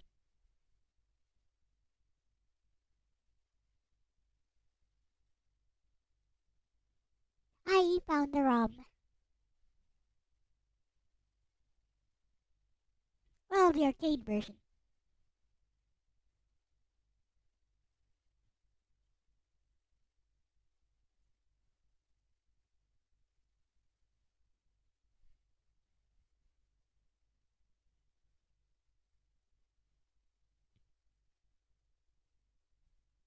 Oh yeah. How do you feel about the results of the election, Shirleon? I've had some mixed reactions from different people.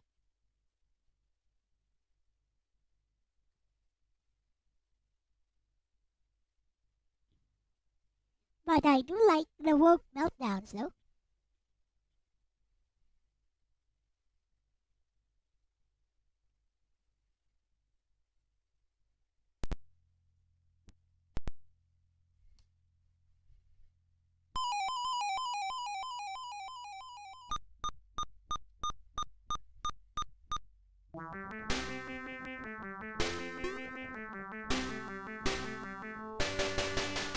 Ah, where's my jump? Oh, there it is.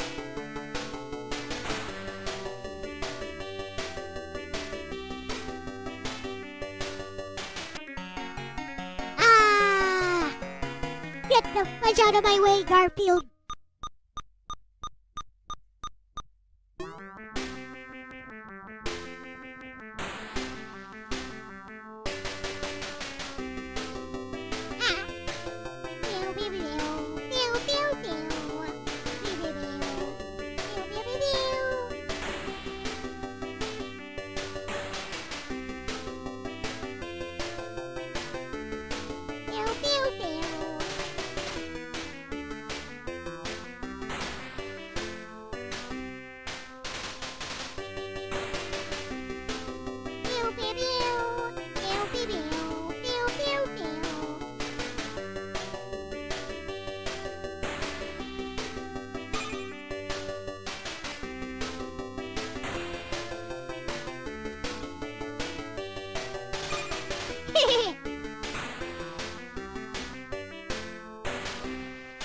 I gotta say, the NES conversion is pretty good.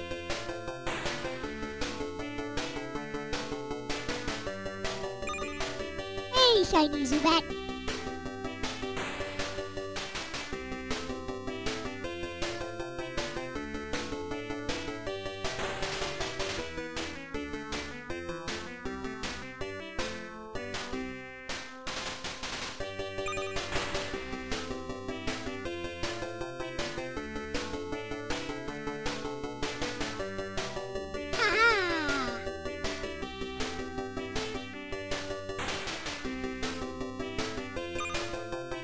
This should be the last one for the top.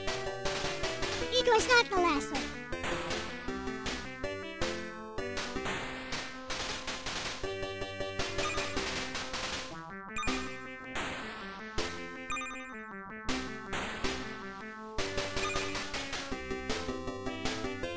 Last one for real.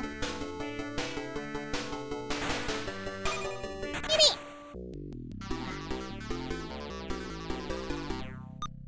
Sad.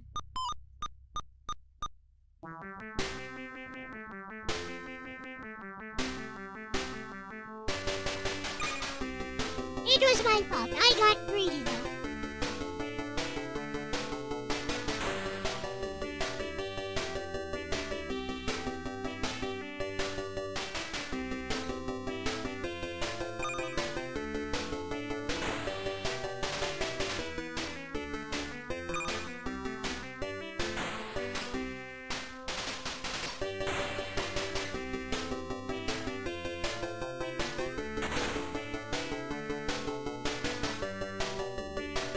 Close skull.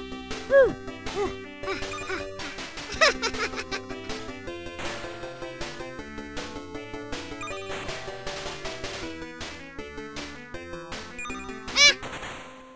Come on. Let's try again.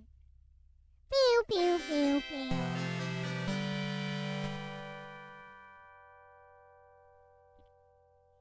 This AAA person is really good. Always places somewhere. Pew,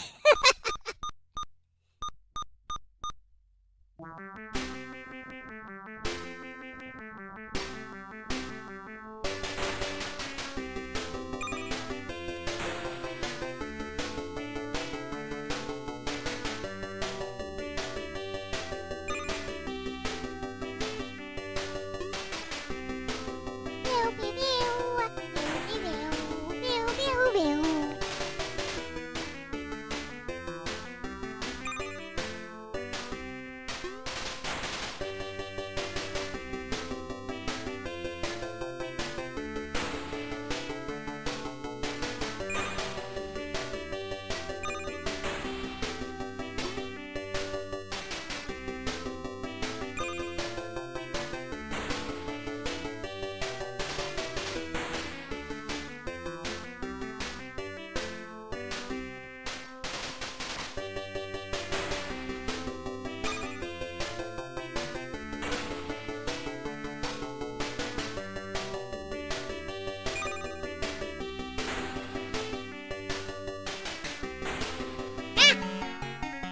Flippin' cat.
Ah, come on.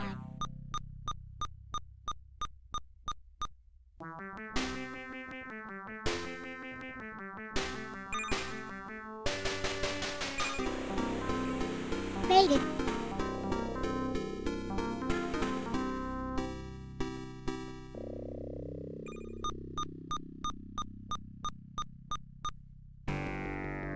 have to say the Famicom version is pretty accurate.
Alright.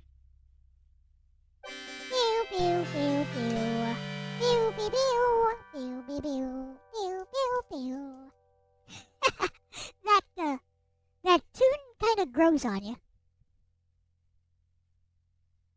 Just got Dark Magician Girl figurine statue from Yu-Gi-Oh! Currently working on the Platinum and Batman Telltale series. I'm sure you'll get it. It's a Telltale game. Easy Platinum. Alright. I guess I can end here.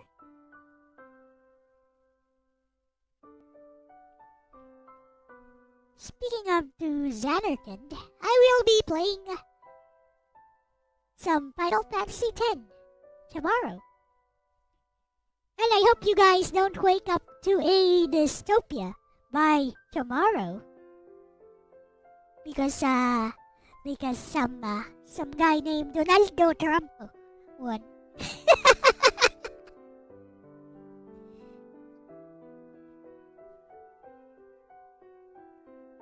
I was just watching some of the meltdowns on Twitter/X. They funny. Good entertainment. Or a comment could come as well. You've been in a dystopia for over a decade and Trump is not the reason why. I guess. With that said, thank you very much everyone for watching. This has been Elle-C and I am out. Oh, Elle-C Bedtime Stories. The new one will be, the Illuminati have been the actual rulers for the past 40 years. Yeah. So, what was I saying? Yeah, new Elle-Talks will be uploaded later. Wait, no, Elle-C Bedtime Stories, not Elle-Talks. Sorry. I guess I'm sleepy. With that said, thank you very much everyone for watching. This has been Elle-C and I'm out. Bye-bye. If you enjoyed the stream, please consider my commission services, which are all negotiable and listed to my left. I am 100% reliant on YouTube nowadays, so any support is greatly appreciated.